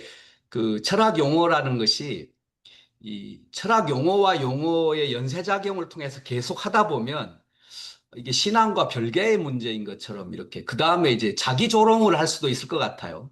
킬케고의 말은 에, 이제 회심한 사람 또는 자기 조명이 되는 사람, 자기 절망을 반성적으로 계속하면서 부활에 참여하는 이런 죽음에 대하여 죽고 죽음의 죽음을 통하여 부활에 참여하는 연속적 그 중생의 경험을 하는 사람들에게 있어서는 이 말이, 이 절망이라는 말이 이 육체의 욕망으로 인하여 계속 반복되는 죽음들, 반복되는 절망들, 이런 얘기들을 이제 우리 신앙 용어에서는 쓰는 것 같은데, 제가 이제 키르케고의 이야기를 듣다 보면, 이걸 깨달은 사람은 그 직접적 인간을 벗어난 사람인 것처럼 착각하게 만들 수 있겠다 싶습니다. 깨달음이 직접적 인간으로부터 벗어난 건 아니거든요. 그리스도의 그 부르심에 계속 참여하고 자기 자신을 객관적으로 볼 수 있는 계시의 조명을 계속 받아나가는 것이 이제 그 사람이 진짜 그 직접성을 벗어난 사람이라고 저는 보는데 어떻게 생각하시는지요? 우리 이창호 목사님. 그거는 약간 뉘앙스가 다른데요. 그 뉘앙스가 다른 걸 말씀을 드리면 이제 킬케고르는 이렇게 설명을 해요. 객관성은 객관성을 주장하는 그 순간, 음, 그러니까 어떤 것에 대해서 대상에 대해서 객관적으로 사용할수록 자기 의식으로 돌아올 수 없어요. 자, 예를 하나 들어드리면 이렇게 말씀드릴 수 있을 것 같아요. 말씀에 대해서 객관적인 지식을 쌓아요. 말씀에 대해서 지속적으로 객관적으로 연구하는 상태. 그 상태는 나에 대한 지식으로부터 가장 멀리 있는 상태. 그래서 객관적인 지식을 추구하면 추구할수록 말씀에 가장 근접한 것처럼 보이지만 자기 기만 속으로 빠져요. 따라서 말씀의 거울을 본다는 건 거울 속에 나를 보는 거지 거울을 관찰하는 것이 아니야. 그런데 기독교에서는 그 말씀 자체를 객관적 팩트로 연구하는 것이 말씀을 보는 것인 양 착각이 들어와요. 따라서 킬케고르의 그 주관성의 운동이라고 하는 건 뭐냐면 객관적 사회에서 벗어나서 말씀 앞에서 자기 자신을 보는 운동으로 돌아가야 된다는 거예요. 이런 점에서 주관성과 객관성의 개념이 완전히 뒤집어집니다. 그래서 일기에서는 뭐라고 얘기를 하냐면 사람이 다른 사람에 대해서는 객관적이고 자기 자신에 대해서는 주관적이래요. 그러나 기독교의 목표는 뭐냐? 다른 사람에 대하여 주관적이 되고 나 자신에 대하여 객관적이 되는 것을 목표로 한대요. 그러니까 이게 좀 말이 헷갈릴 수 있어요. 제가 이런 얘기를 하니까 헷갈릴 수가 있는데 제가 이 얘기를 들으면 조금 이해가 가실 거예요. 그래서 일기에서 뭐라고 써놨냐면 이렇게 써놨습니다. 소크라테스의 아내가 크산티펜가 아내가 있었대요. 근데 그 아내가 얼마나 소크라테스를 괴롭히는지 이해할 수 없을 만큼 소크라테스를 힘들게 하고 괴롭혔대요. 그래가지고서 친구가 어느 날 놀러 왔대요. 놀러 왔는데 뭐라고 얘기를 하냐면, 야, 너는 왜 저기 아내가 그렇게 널 괴롭히는데 왜 화를 안 내냐. 그렇게 얘기를 했대요. 그랬더니 그 일기에서 그런 얘기를 하는 거예요. 그랬더니 뭐라고 얘기를 하냐면, 너는 너의 집에 있는 그 닭이 올라와서 테이블을 다 엉망으로 만들고 막 지저분하게 난리를 치면 너는 화를 내겠냐? 어? 화를 내지 않는다는 거예요. 그래서 그 이야기를 인용하면서 그렇게 뭐라고 얘기를 하냐면 오늘날에 얼마나 이상한 사람들이 있냐면 심지어 그 닭한테조차도 분노하는 그런 인간들이 있대요. 그러나 기독교의 목표는 뭐냐? 마치 닭을 보듯 그 아내를 봐야 된다는 거야. 그러니까 괴롭힌다고, 나를 괴롭힌다고 해서 내가 그 닭처럼 나의 아내를 대우할 수 있냐. 그 정도로 그 괴롭히는 아내에 대해서 내가 분노하는 마음을 갖지 않는 것. 그 정도로 상대에 대해서 객관적으로 될 수 있느냐. 내가. 말이 되나? 저도 말하다 보니까 헷갈리네. 이게 객관성과 주관성의 개념적 차원을 약간 뒤집어 놓으면서 실제적으로 키르케고르는 그 객관적, 일반적인 얘기하는 그 객관성에 대해서 부정적으로 얘기했던 이유 중에 하나가 이게 자기의식으로 돌아올 수 없을 만큼 먼 거리로 나 자신을 놓는 문제가 발생한다는 거예요. 이게 그 기독교의 병으로 인식될 수밖에 없고 그래서 이 부분에 대해서 뭐라고 설명한 거냐면 두려움과 떨림에서 존재 지진이 일어나지 않는 거예요. 이 사람들에게는 많은 지식을 습득할 수는 있어. 그러나 그들의 삶이 뒤흔들리는 그런 존재 지진까지는 이를 수가 없다는 거예요. 그런 점에서도 이 텍스트는 약간의 일맥상통한 측면이 있을 수 있습니다. 네. 하여튼 자꾸, 예, 하여튼 반복해서 자꾸 들어봅니다. 우리 옥보이 선생님 뭐 공부하시면서 느낀 점 있으면.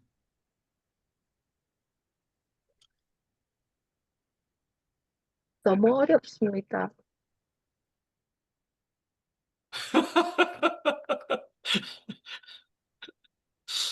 키르케고가 이렇게 어려워가지고 어떻게 박사 학위를 있는 이 공부 받은 사람을 고통스럽게 하는 키르케고가 일반화될 수 있을까요? 참 쉽지 않네요. 예, 뭐 괜찮습니다. 뭐 이 분야의 박사는 아니시니까. 어쨌든 그 저는 쉬운 걸 어렵게 이야기하는 것도 큰 능력이라는 생각이 듭니다. 왜냐하면 쉬운 게 너무 쉬워버리면 또 그 쉬운 것의 함정에 빠지니까 어려운 것도 또 의미는 있다는 생각입니다. 김선홍 목사님, 어, 네, 안녕하세요. 어, 그 죽음에 이르는 병, 이게 이제 죽음에 이르는 병이 절망이라고 하는 것이고, 이 이교도들이 가지고 있는 절망과 기독교 안에 있는 이교도를 이야기하고 있잖아요. 그런 측면에서 봤을 때, 진짜 그 기독교인이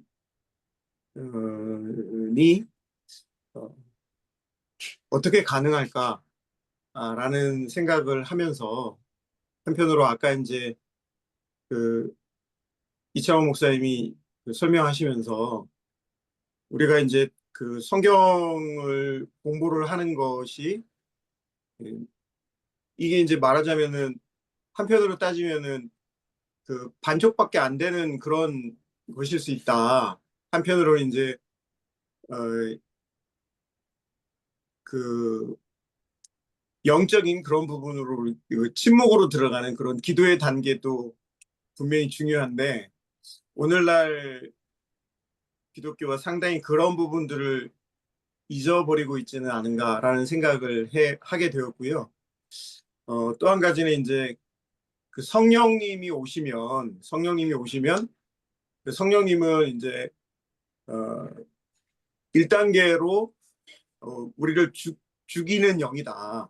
우리가 이제 죽어야 살아난다라고 하는 그런 측면에서 본다면 바울 사도가 이야기했던 나는 날마다 죽노라라고 하는 그 부분이 절망과 어떤 연결이 되지 않을까라는 생각을 해 보았는데요. 그 부분에 있어서 조금 더 이렇게 설명을 해 주실 수 있는 분이 계시면 좋을 것 같습니다. 그, 제 말이, 이렇게 뭐 저는 이제 확신을 하고 이 말씀을 드리는 건데, 그, 그 자기 시험을 위하여 3부에 나와 있는 제 이제 확신을 말씀을 드리면 그 죽음의 이른 병 3부가 성령론이거든요. 그 성령론인데 그 성령론의 핵심적인 얘기가 살리는 영이 오신대요. 살리는 영이 오는데 그 영이 먼저 요구하는 것이 죽음이래요. 그 영이 먼저 요구하는 게 죽음이에요. 근데 키르케고르에게서 그 죽음은 절망입니다. 절망인데 절망은 부정성이에요. 부정성인데 기독교 안에서 긍정성으로 바뀝니다. 그래서 제가 이거를 성경 공부 교재라고 말한 이유가 있어요. 절망의 강을 통과하지 않고서는 크리스천이 될 수 없어요. 그가 하나님을 본 자는 반드시 죽음을 경험해요. 영적으로 죽는다는 거예요. 영적으로 죽는데 어느 정도 끔찍하냐? 육체적인 죽음은 아무것도 아니래요. 그 성령론에서는 뭐라고 얘기하냐면 육체의 죽음은 아무것도 아니라고 얘기하는 게 뭐냐면 제가 길게 말씀 못 드리고 아브라함이 이삭을 바치라고 얘기할 때 그것은 사실은 영적인 죽음이었다는 거예요, 원래. 그때 아브라함은 이렇게 기도했을 거라는 거예요. 내 손으로 내 자식을 죽이느니 차라리 나를 죽여달라고 기도했을 거라는 거예요. 그러니까 그 얘기는 무슨 얘기냐? 아브라함은 육체적인 죽음은 영적인 죽음 앞에서는 아무것도 아니라고 생각을 했대요. 그 정도로 육체적인 죽음은 끔찍한데 그 죽음에 대한 인식을 이 절망으로 얘기하면 그게 절망입니다. 그런데 이때, 오직 이때만 생명을 주는 영, 그 살리는 영이 온대요. 근데 그 살리는 영이 올 때 세 가지 선물을 갖고 온대요. 그 선물이 뭐냐면 믿음, 소망, 사랑이라는 선물을 갖고 온대요. 그런데 이 선물은 어떻게 다르냐? 죽음 이후에 오는 소망은 기존에 품고 있었던 소망의 단절이라고 얘기합니다. 소망 없는 소망, 소망에 반한 소망이다.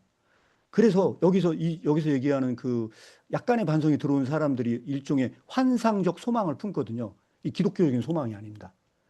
다른 말로 얘기하자면 요즘에 그 자기 개발에서 말하는 그 긍정성 과잉이 있습니다. 그 피로사회에서 얘기했던 한병철의 피로사회에서 보면은 긍정성 과잉의 사회에서 너는 할 수 있다고 얘기하는 것이 피로사회를 불러왔다고 얘기를 해요. 그래서 이거는 진짜 소망이 아니고 이건 진짜 희망이 아니야. 이거는 일종의 자기 학대적 소망이에요. 원래는 소망이 없었는데 그거를 긍정성 과잉으로 이 사회가 지속적으로 만들어내. 키르케고르식으로 얘기를 하자면 그런 소망에 대해서 죽어야 돼. 다 그걸 폐기 처분해야 돼.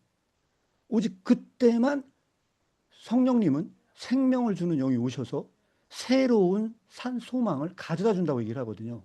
그러니까 이런 점에서 이것이 바로 성령 사역의 핵심적인 이야기입니다. 한마디로 얘기하면 네, 죽이는 영입니다. 성령님.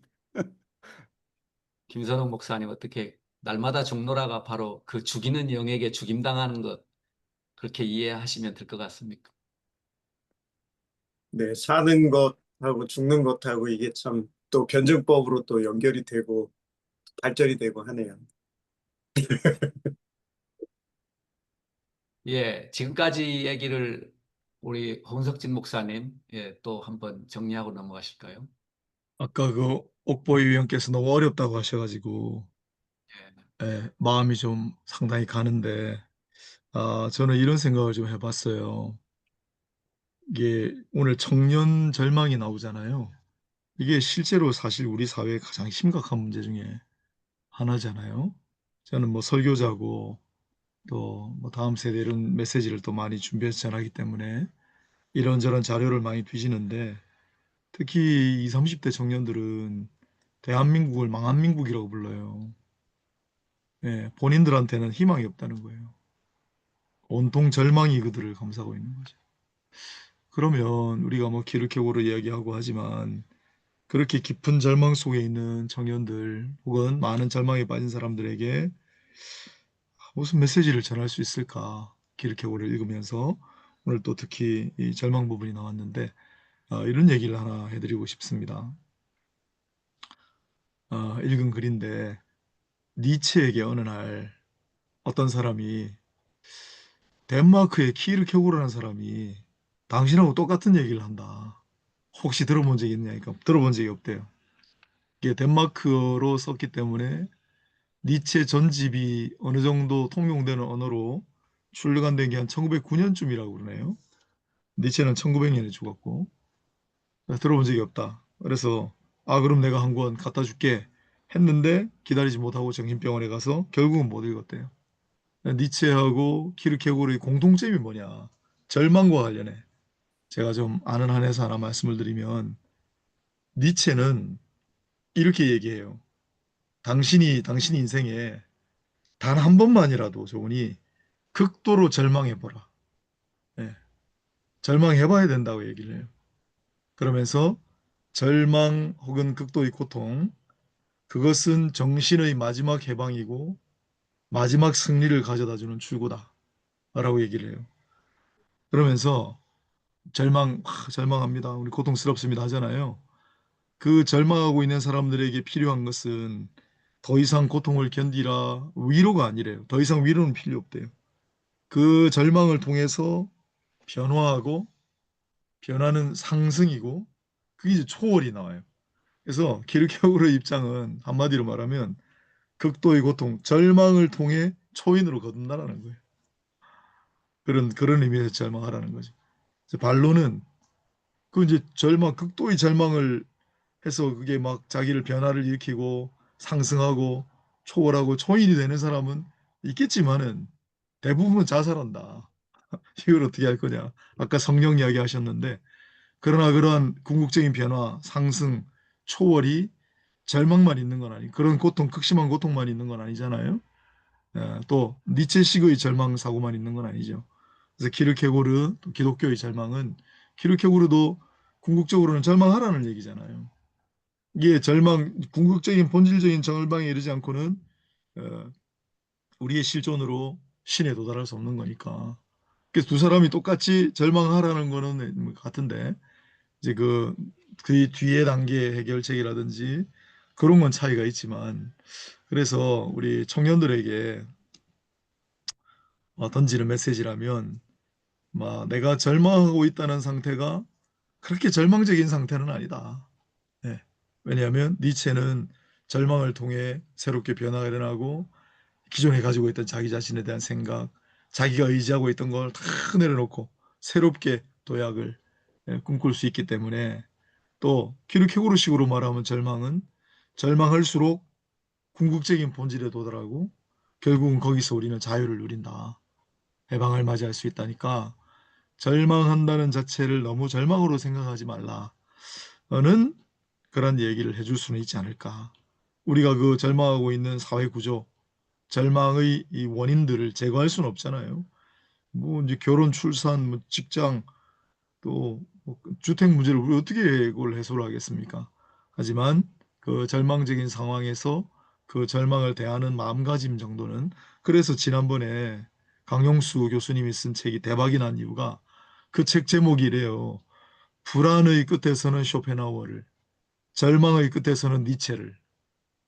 절망에 처해 있는 사람은 니체를 읽으라고. 그래서 책이 대박 난 거예요. 우리가 먼저 선점을 당했지만, 그래서 우리는 뭐 만약에 책을 쓴다면 절망의 끝에서 니체도 읽었지만 키르케고르도 읽어보시오. 라고 이야기하지 않을까 생각을 합니다. 네. 오 의원님 별로 안 어려운 얘기죠, 이건? 네. 예. 내 절망은 플라스틱 절망이고 가짜 절망이고 모조 절망이다. 내 절망은 아직 진정한 절망에 이르지 않은 그림자 절망 수준이다. 이렇게 음. 조롱받는 듯한 느낌을 받을 수도 있겠습니다. 그래서 이제 니체는 그, 니체는 문제가 많아요. 아니 이제 그, 그 예. 홍석진 목사님이 하신 말씀을 약간 좀 또 더 세부적으로 말씀을 드리면 그 키르케고르의 그 본래적인 절망은 꼭 하나님 개념이 들어와야 되거든요. 그러니까 이게 여기에서 이게 니체와 키르케고르의 분기점인데 진짜 본래적인 절망이 들어오려면 하나님 개념이 들어와야 된다고 얘기를 합니다. 그 하나님 개념이 들어올 때 그 절망에 또 하나의 절망을 얻습니다. 그래서 여기서 이게 본래적인 절망이거든요. 이때 그가 나갈 출구가 없을 때 이때 절망의 상태에 빠지거든요. 근데 그때 이거를 나가야 될 유일한 출구가 딱 하나인데 그 믿음이거든요. 그래서 또 하나는 이게 믿음이 들어왔을 때 살리는 영이 들어와요. 이때 키르케고르가 말하고자 하는 게 교회입니다. 교회. 여기서 키르케고르의 교회론이 탄생을 하는데, 그래서 키르케고르는 여기서 교회의 탄생을 뭐로 부르냐? 성령님의 그런 살리는 영이 오실 때 교회가 생성된다고 이야기를 합니다. 이때 덴마크어로 쓴 단어가 블리우틸이라는 단어거든요. 근데 이 개념이 얼마나 중요한 단어냐? 키르케고르에게서는 교회가 기원의 문제가 아닙니다. 키르케고르에서는 교회가 역사적으로 언제 기원을 두고 있느냐가 중요한 게 아니고, 믿는 자 안에서 그 믿음과 동시에 그의 내면성 속에 교회가 생성돼서 나타난다고 얘기를 합니다. 이것은 역사적 사건이 아니고 현존적 사건입니다. 이 현존적 사건 속에서 그의 안에 내재적으로 생성되는 그 교회가 존재하는데, 이걸 이름하여 뉴핑, 새로운 존재. 이게 바로 존재론적인 옷을 갈아입는 하나의 운동성으로 나타납니다. 제가 지금까지 이해한 바로 말씀을 드리면 이게 가장 핵심적인 본질 중에 하나입니다. 너무 좋습니다. 성령께서 주시는 선물로서의 절망과 그 선물로서의 절망을 경험했을 때 위로부터 주어지는 교회로서의 탄생을 말씀해 주셨습니다. 그 부분쯤에 이르면 키르케고르가 얘기하는 절망은 어떤 상황이나 환경에 대한 절망이 아니라 자기 안에 있는 하나님으로부터 소외된 자아를 발견하는 계시로 인해서 발견되어지는 절망이다. 뭐 이렇게 또 좀 생각이 드네요. 예, 이현경 선생님, 좀 길게 들으셨는데, 이 정도 들으셨으면 좀 간단하게 정리해서 본인이 깨달은 점을 한번 말씀해 주시죠. 예, 감사합니다. 별로 또 사실 드릴 말씀이 좀 많지는 않습니다. 사실 제가 여기에 이제 이 독서 토론 모임에 가입한 건 정말 제가 사실은 저는 이제 거듭났다고 생각을 했었는데, 그러니까 진짜 저에 대해서 절망을 여기서 말하는 그런 본래적인 절망을, 그러니까 그 키에르케고르 누가 사실 정말 사실 이 제목만 보면은 상당히 참 무슨 말만 이름만 봐도 우울한데 제가 그런 사실 이 사람이 그런 사람이 아니라는 것을 알고 이제 여기 합류를 했고, 그리고 진짜 그 본래적인 절망을 저는 경험했었다고 했었는데, 또 다시 이제 여기서 흔히 소위 말하는 그 비본래적인 절망, 그 직접적인 절망에 완전히 빠져들어 가지고 제 그런 상황에서 조금 그것만이라도 일단 먼저 회복하고, 그다음에 진짜 그런 쉽게 말하기 어려운 이제 그런 이렇게 심오한 이제 그런 말이지만 그런 구원에 이르는 그런 절망을 좀 다시 거기서 이렇게 도약하기 위해서 사실 여기 합류를 했고요. 챗GPT한테도 물어봤습니다. 예, 제가 우리 이 책을 읽은 이제 읽어서 내가 지금 이러이러한 상태인데, 지금 사실은 지금 내가 진짜 너무나 그런 바라던 것을 잃었는데, 근데 그냥 그 대상을 잃은 것 같지가 않다. 저는 좀 사실 개인적으로는 좀 사실 관심이 있습니다. 뭐 이렇게 기독교 목회 상담이라는 것에 공부하지도 않았고요, 전혀. 제가 필요한 사람이기 때문에. 그래서 혹시 이것을 좀 상담용으로 사용할 수 있을까라고 생각을 해서 좀 GPT한테, 챗 GPT한테도 이것을 이제 그런 정말 이러이러한 상태에서, 예를 들면 실연을 한 상태 라든지, 아니면은 진짜 자식을 잃은 사람, 혹은 저기 허탈한 내면이 공허한 사람한테 이 책이 어떤 희망을 줄 수 있을까, 이런 식으로 이제 얘기를 이렇게 한번 GPT가 완벽한 답을 줄 수는 없겠지만 이제 그렇게 얘기를 하는 결과 이제 어느 정도 좀 제가 많이 치유되는 거를 이제 느껴가지고 좀 감사하다는 이제 말씀을 드리고 싶습니다. 제가 다 이해를 하지는 못했지만은 그렇지만은 어느 정도 예전에 이제 직관적이었던 거 진짜 한동안은 성경을 성경 저는 예, 그 정말 너무 제가 너무너무 이렇게 그렇게 진짜 예, 완전히 뭐 영적으로 정신적으로 이렇게 그런 정말 피지고 곤고해져 있었을 때 성경이 그렇게 진짜 성경을 읽지 않고는 살 수 없었는데 제가 정말 제가 원하던 것을 예, 몇 년 만에 이뤘습니다. 이뤘는데 다음부터는 제가 다 원하는 다음 단계로 이제 소위 세상이 말하는 이제 어떤 뭐 통과 의례가 있잖아요. 그 다음 단계로 넘어가지 못했기 때문에 완전히 그러니까 그 다음부터는 성경에서 하는 말씀이 잘 들려오지 듣기 싫어. 도저히 예전엔 다 마음속에 그러니까 진짜 이렇게 심령을 파고 들었는데 말도 안 되는 말씀. 예, 그런 뭐 말도 안 된다고 하는 너무 죄송한 그런 신성 모독적인 말씀이지만 단어 하나 자체가 극심한 환란과 넘치는 기쁨 이런 단어 하나 자체가 이제 도대체 아니 너무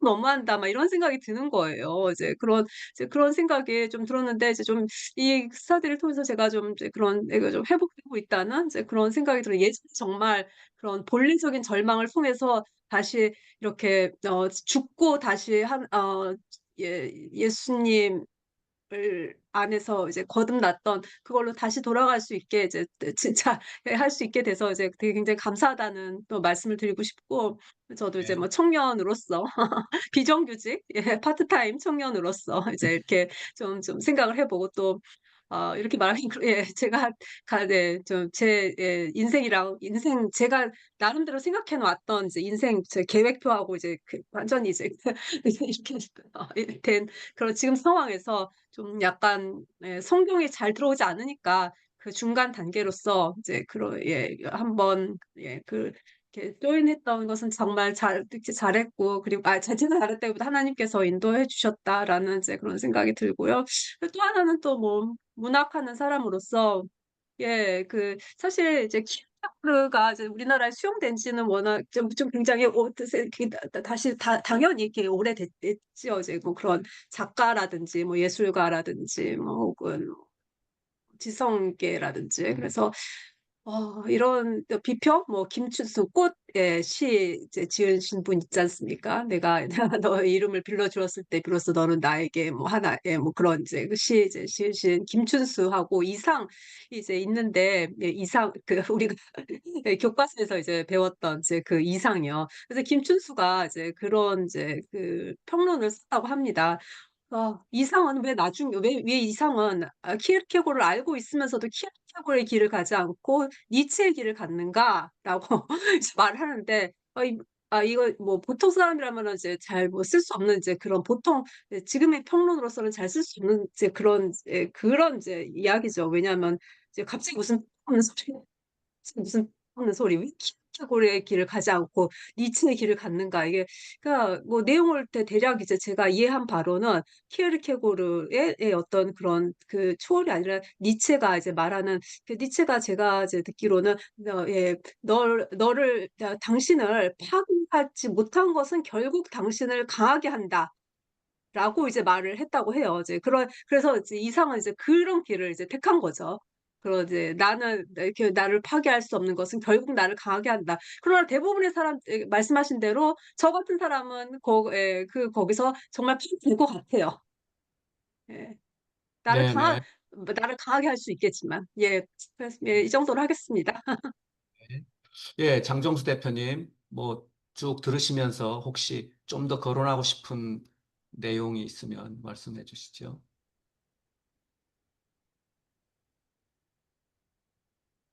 마이크를 키셔야 됩니다. 예. 네. 저는 뭐, 어쨌든, 내용이 되게 좋았던 것 같아요.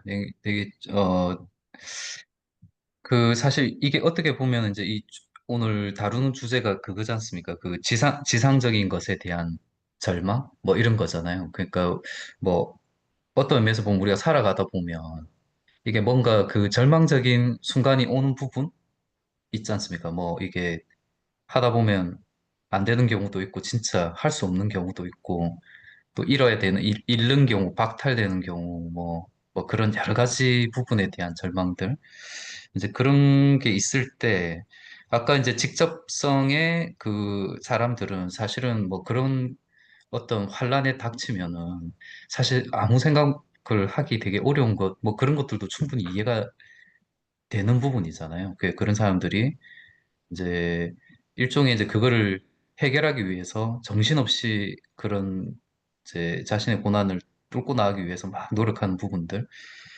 이제 그런 게 어떻게 보면은 그냥 아주 쉽게 자기 자신과는 전혀 다른 것이 돼버리는 형태다라고 하는 거. 물론 이제 심정적으로 충분히 이해가 되는 부분이고 또 역시 마찬가지로 뭐 나도 그런 부분이라고 자기 자신도 그런 부분에서 벗어날 수 없을 거라고 저도 되게 생각하는 부분이지만 그렇게 될 수밖에 없는 부분인데 아까 이제 키르케고르가 여기서 이제 직접성과 약간의 반성을 가지고 있는 사람의 경우에는 이제 단순히 그렇게만 된다라기보단 자기 스스로가 이제 그런 부분에 대해서 이제 하나님을 의식하고 이걸 어떤 식으로 해석해야 되는지 어떻게 받아들여야 되는지 그런 부분을 가지고 있다는 거잖아요. 가지고는 있지만 100% 그런 내면성의 방향으로 이제 진행해내지 못한다.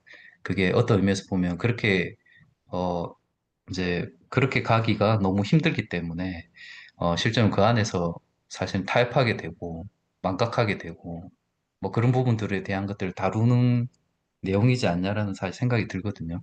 그래서 이제 그러면은 이제 내면으로의 방향을 취해서 가야 된다. 내면적인 방향으로 취해서 그 내면적인 방향으로 가야 된다라는 얘기들을 키르케고 이 부분에서 조금씩 하고는 있는데 그게 과연 어떤 것일까 하는 부분들은 조금 궁금하더라고요. 그래서 저는 사실 이거 이제 읽으면서도 계속 그 생각이 계속 많이 나더라고요. 그 공포와 전율, 그 두려움을 떨리면서 그 무한한 체념하고 그 부조리한 믿음 있지 않습니까? 그거하고도 조금 이 부분도 되게 일맥상통하는 얘기인 것 같다는 생각이 되게 많이 들어서 이제 만약에 진짜 이런 상황이라고 한다 그랬을 때 만약에 정말 그 지상적인 부분에 대해서 어떤 엄청난 그런 고난이 밀려 들어왔을 때, 그러면 어떻게 해야 되지? 하는 부분들 있잖아요. 그러니까, 진정한 그리스도인이라면 과연 어떤 형태의 태도를 취해야 되냐라고 하는 부분들. 저는 제가 개인적으로 생각하기에는 그렇거든요. 이게 이제, 그, 보통 이제 어떤 그 내면의 방향으로 진전한다 했을 때, 만약 어떤 고난이 닥쳐왔을 때는 당연히 그걸 해결하기 위해서 엄청 노력을 해야 될 거지 않습니까? 자기 스스로 자기가 가진 모든 오성을 이제 오성이라고 키르케고르가 그 표현한 것처럼 그런 오성을 다 동원해서 자기가 그걸 해결하려고 노력을 했는데 그럼에도 불구하고 맨 마지막 순간에 아 이게 안 된다는 거 그 절망의 순간이 왔을 때 그 순간에 어 부조리한 믿음으로 그거를 그럼에도 불구하고 내가 다시 되돌려 받을 수 있다. 그러니까 순종을 해도 되돌려 받을 수 있고 기적이 일어날 수 있다라는 믿음을 가지고 뚫고 나가는 거를 키르케고르가 부조리한 믿음으로 이야기했다라는 생각이 드는데, 이제 그런 형태의 태도로 살아가야 된다, 이런 걸 얘기하는 건지, 좀 그게 좀 궁금했고요. 이제 그 부분. 저는 그, 이게 무한한 체념하고 부조리한 믿음? 이런 부분들, 이게 이제 사실 초기 저작이지 않습니까? 그게, 어, 두려움과 떨림이 되게 초기 저작이고, 그 초기 저작에 했던 게 이 후기 저작의 이 내용에도 그대로 들어가는 거 아닐까? 저는 그런 생각이 좀 들더라고요. 그리고 아까 뒤에 보면은 이제 그 노인에게 있어서 막 그런 얘기들 막 하면서 노인이 추억을 막 하는 부분에 관련해서도 추억이 아니라 사실 후회를 해야 된다라고 하는 게 마음의 청결에 사실 후회라는 개념이 사실 나오잖아요. 근데 그 마음의 청결도 초기 저작이고 요건 사실 후기 저작인데 사실 초기 저작의 문제의식이 그대로 지금 키르케고르한테 같이 사용이 되고 있는 부분이라는 생각도 들고 그렇더라고요. 그래서 이제 그런 관점을 가지고 조금 봤는데, 아까 이제 제가 좀 여쭤보고 싶은 거는, 진짜 이렇게 현실 고난이 다가왔을 때, 무한한 체념, 부조리한 믿음, 이제 이런 부분들, 그런 거하고 조금 일맥상통하는 것 같다는 생각이 들거든요, 여기서 이야기하는 게. 그렇게도 또, 아직 끝까지 다 안 읽어봤으니까, 제가 뒷부분을 잘 몰라서, 혹시 뭐 이렇게도 해석할 수 있는 건지, 이렇게 바라봐도 되는 건지, 이런 거 조금, 뭐, 이창호 목사님께 조금 여쭤보고 싶습니다. 예, 그 관련이 전혀 없진 않고요. 사실 그 죽음의 이른 병 후반부가 성령론입니다. 또 성령을 회방하는 죄는 절망이라는 게 나옵니다. 그래서 이제 그런 관점에서도 관련이 있고요. 또 하나는 이게 그 죽음의 이른 병, 그 두려움과 떨림에서 얘기하는 그런 그 있지 않습니까? 두려움과 떨림이라고 하는 그 자체가 제가 이해한 바로 말씀드리면 이게 본래적인 절망과 관련이 있다고 저는 생각을 하고 오히려 본래적 절망과 가까이 있다고 생각하고 그러면 이거를 어떻게 이걸 문제를 풀어 나갈 것이냐라고 하는 거를 그 드레베카 공중의 새에 나오는 강화 입장에서 말씀을 드리면 그걸로 해석을 드리면 이런 거거든요. 어떤 사람이 심적으로 그런 절망적 상태에 빠져 있어요. 근데 그때 이제 그런 얘기를 하지 않습니까? 어떤 얘기를 하냐면 저 들의 백합으로 나가보라고. 저 들의 백합화가 아무도 가꾸지도 않지만 아름답게 피어있지 않냐. 그때 버림받은 것처럼 보이는 그 백합 자체가 버림받지 않은 것처럼 버림받은 것처럼 보이는 너의 존재 자체도 버림받은 것이 아닙니다. 이거는 뭘 의미하는 걸까요? 이걸 죽음에 이르는 병의 관점으로 얘기를 한다면 그 절망적 자아가 그 절망적인 상황을 수용하게 합니다. 억셉턴스하게. 그러니까 여기서 키르케고르가 이거를 치유할 수 있는 유일한 방법은 그 절망적인 상황을 벗어나는 게 아닙니다. 그 절망적인 상황을 벗어나는 것은 해결책이 아니야. 너는 세상에서 버림받은 자처럼 존재해. 그러나 그런 관점에서 보면 백합도 똑같아. 백합도 아무도 가꾸지 않았거든.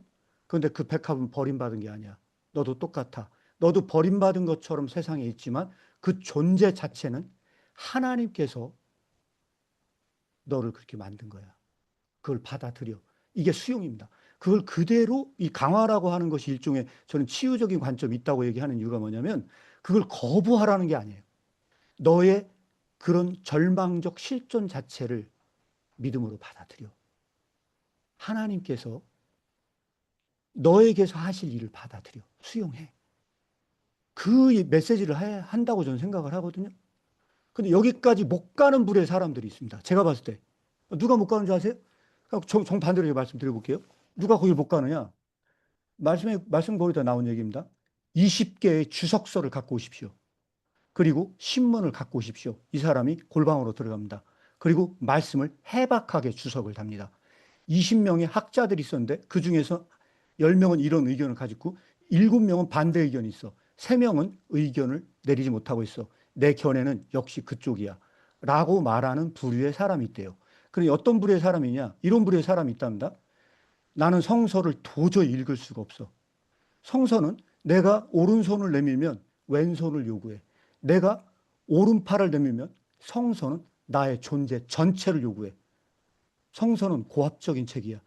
이거는 홀로 읽으면 읽을수록 너무 위험해. 그래서 나는 이 책을 저쪽 구석에 박아둔다. 라고 하는 사람과 객관적으로 말씀을 읽는 그 성서의 연구자들과 누가 더 말씀을 연구하는데 더 정직한가. 이거를 제가 말씀을 드리잖아요. 앞에 있는 객관적으로 연구했던 부류의 사람들은요. 비적 단계에서 자기 의식으로 한 번도 오지 않은 그런 부류의 사람들이고요. 이 책은 정말 읽기 너무 힘들어. 라고 불의하는 사람은 약간의 자기 반석에 들어온 사람. 약간의 자기 반석은 오지만 아직 말씀 안에서 단 하나의 변화도 이룩하지 않은 사람으로 저는 해석이 돼요. 그러니까 이 텍스트 안에서는 뭘 얘기하려고 하는 거냐? 제가 볼 때 키르케고르는 전략은 똑같습니다. 안티클리마크스는 기독교의 본질을 말하기 위해서 세워진 가명의 사상서예요. 이게 기독교라는 거예요. 이게 진짜 기독교는 뭐냐? 사람을 진짜 본질 끝에 가서 너의 존재 자체를 변화시키기 위해서 세우는 것인데 진짜로 거기에서 본래적으로 돌아온 사람에게는요. 위로의 메시지가 선포가 됩니다. 그렇게 하기 위해서 뭐냐면 그 존재를 그대로 수용을 해야 된다는 거예요. 저는 이 텍스트를 그렇게 이해하고 있습니다.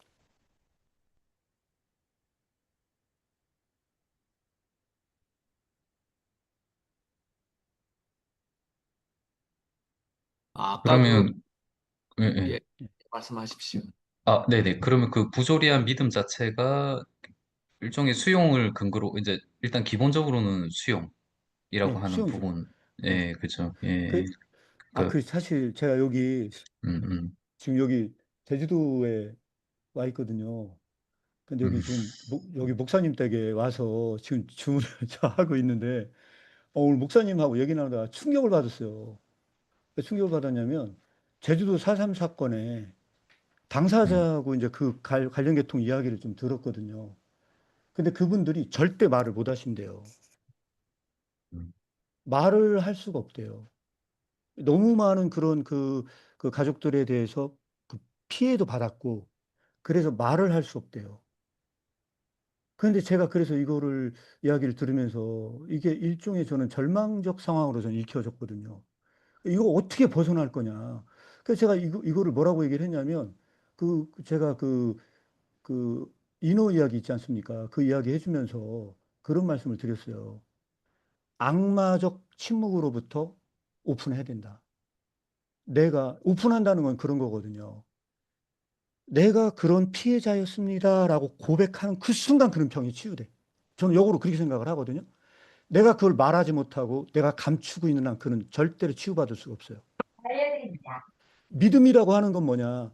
내가 그걸 오픈해도 나는 버림받지 않아.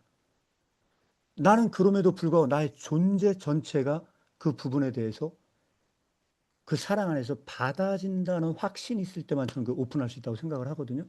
근데 오픈되지 않는 한 그것은 제가 볼 땐 치유가 일어나지 않아. 여전히 그런 절망적 상태는 전 지속될 수 있을 거라고 생각을 하거든요. 여기에 부조리한 믿음이 그대로 적용된다고 생각을 해요. 왜 말을 못하느냐? 말하는 그 순간 난 더 큰 폭풍과 그런 것에 휘말릴 수 있어. 근데 그거를 오픈한다는 건 사실 용기가 필요하거든요. 근데 전 그때 진짜 필요한 게 저는 그 아까 말씀드렸 이걸 얘기하자면 그게 부조리한 믿음이라고 저는 생각을 합니다. 네, 네. 음, 이렇게 여기 참여하신 분들이 이렇게 뭐 얼굴 안 보이시고 혼자 또 생각도 하시고 음. 다양하게 이제 이런 저런 대화들을 들으면서 이제 자기 나름대로 뭔가 정리도 하고 하실 텐데 시간이 좀 많이 됐네요. 오늘 저는 좀 질문하고 싶었던 것이 그 모르페에 대한 영역이었습니다. 이 전체 오늘 공부한 내용 중에서 모르페라고 하는 소위 본체, 그리스도가 하나님의 형상을 그 하나님의 본체이셨던 그리스도가 완벽한 사람이 되셨다가 다시 그 부활하셔서 하나님의 본체를 획득하게 된 그 모르페 사건과 우리 자신의 절망과 연관해서 조금 질문하고 싶었는데 그 부분 혹시 이창호 목사님 그 모르페 부분 이 조금 부연 설명을 해주실 수 있겠습니까? 아, 그 하나님의 형상 말씀하시는 건가요? 예, 예. 아, 아까 그 단어가 나왔죠, 교재에서. 어, 그, 정확하게 이해한 건지는 모르겠는데, 형상이라는 주제는 키르케고르에게서 너무 중요한 주제여가지고, 이 제자도로 연결이 되거든요. 제자도로 연결이 되는 부분들도 있고 하기 때문에, 어, 뭘 다뤄야 될지는 정확히 모르겠으나, 이 형상도 사실은 굉장히 아, 여기서 진짜 역설을 다음 말을 시간에 그 하거든요. 예, 예, 그래서 굉장히 긴 얘기인데, 언젠가 예, 기회가 된다면 이 형상만으로도 굉장히 중요한 그 나눔이 될 것 같습니다. 예, 그 부분 다음 시간에 한번 또 질문하도록 하겠습니다. 예, 네. 그러면 오늘 많은 대화를 하셨는데요. 오늘 홍 목사님 마무리하시고 기도해 주시면 감사하겠습니다. 네, 네, 다들 수고하셨습니다. 아, 절망에 빠진 분들이 오늘 뭐 여러 가지 얘기를 했는데, 음, 힘을 내라는 거는 좀 희망을 가져라. 진짜 절망에 빠진 사람들에게 그게 얼마나 위로가 될까. 그렇다고 니체식으로 초월해라, 극복해라. 그것도 그렇고, 키르케고르식으로 말하면은 신앙을 가지라가 되는데, 궁극적으로 우리 절망을 이게 이제 제가 자주 비교를 하니까요. 짧게 하겠습니다. 쇼펜하우어도 절망을 얘기하고 키르케고르도 절망을 얘기하고 니체도 절망을 얘기해요. 똑같이 고통이라고 해도 되고 나름 제시하는 이제 해법이 다르잖아요. 근데 키르케고르의 해법은 신앙이죠.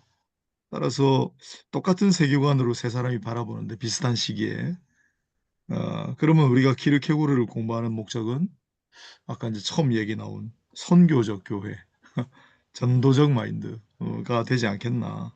결국 모든 절망 상황의 해결책을 신앙으로 제시를 하기 때문에 결국 이 이야기는 일반 대중들에게는 전도, 변증법적인 차원으로, 변증론적인 차원으로 접근이 되겠구나. 그런 생각이 듭니다. 그래서 이제 어떤 분이 이렇게 써놨어요. 우리가 지금 논의하는 주제가 자, 처음에는 니체가, 그 다음 쇼펜하우어가 한국 사회를 예, 광풍처럼 휩쓸어 갔는데, 그 다음은 누구냐? 키르케고르를 얘기를 하거든요. 대중적인 이 사람들도. 그런 시점에서 우리가 기르케고를 공부하고 있습니다.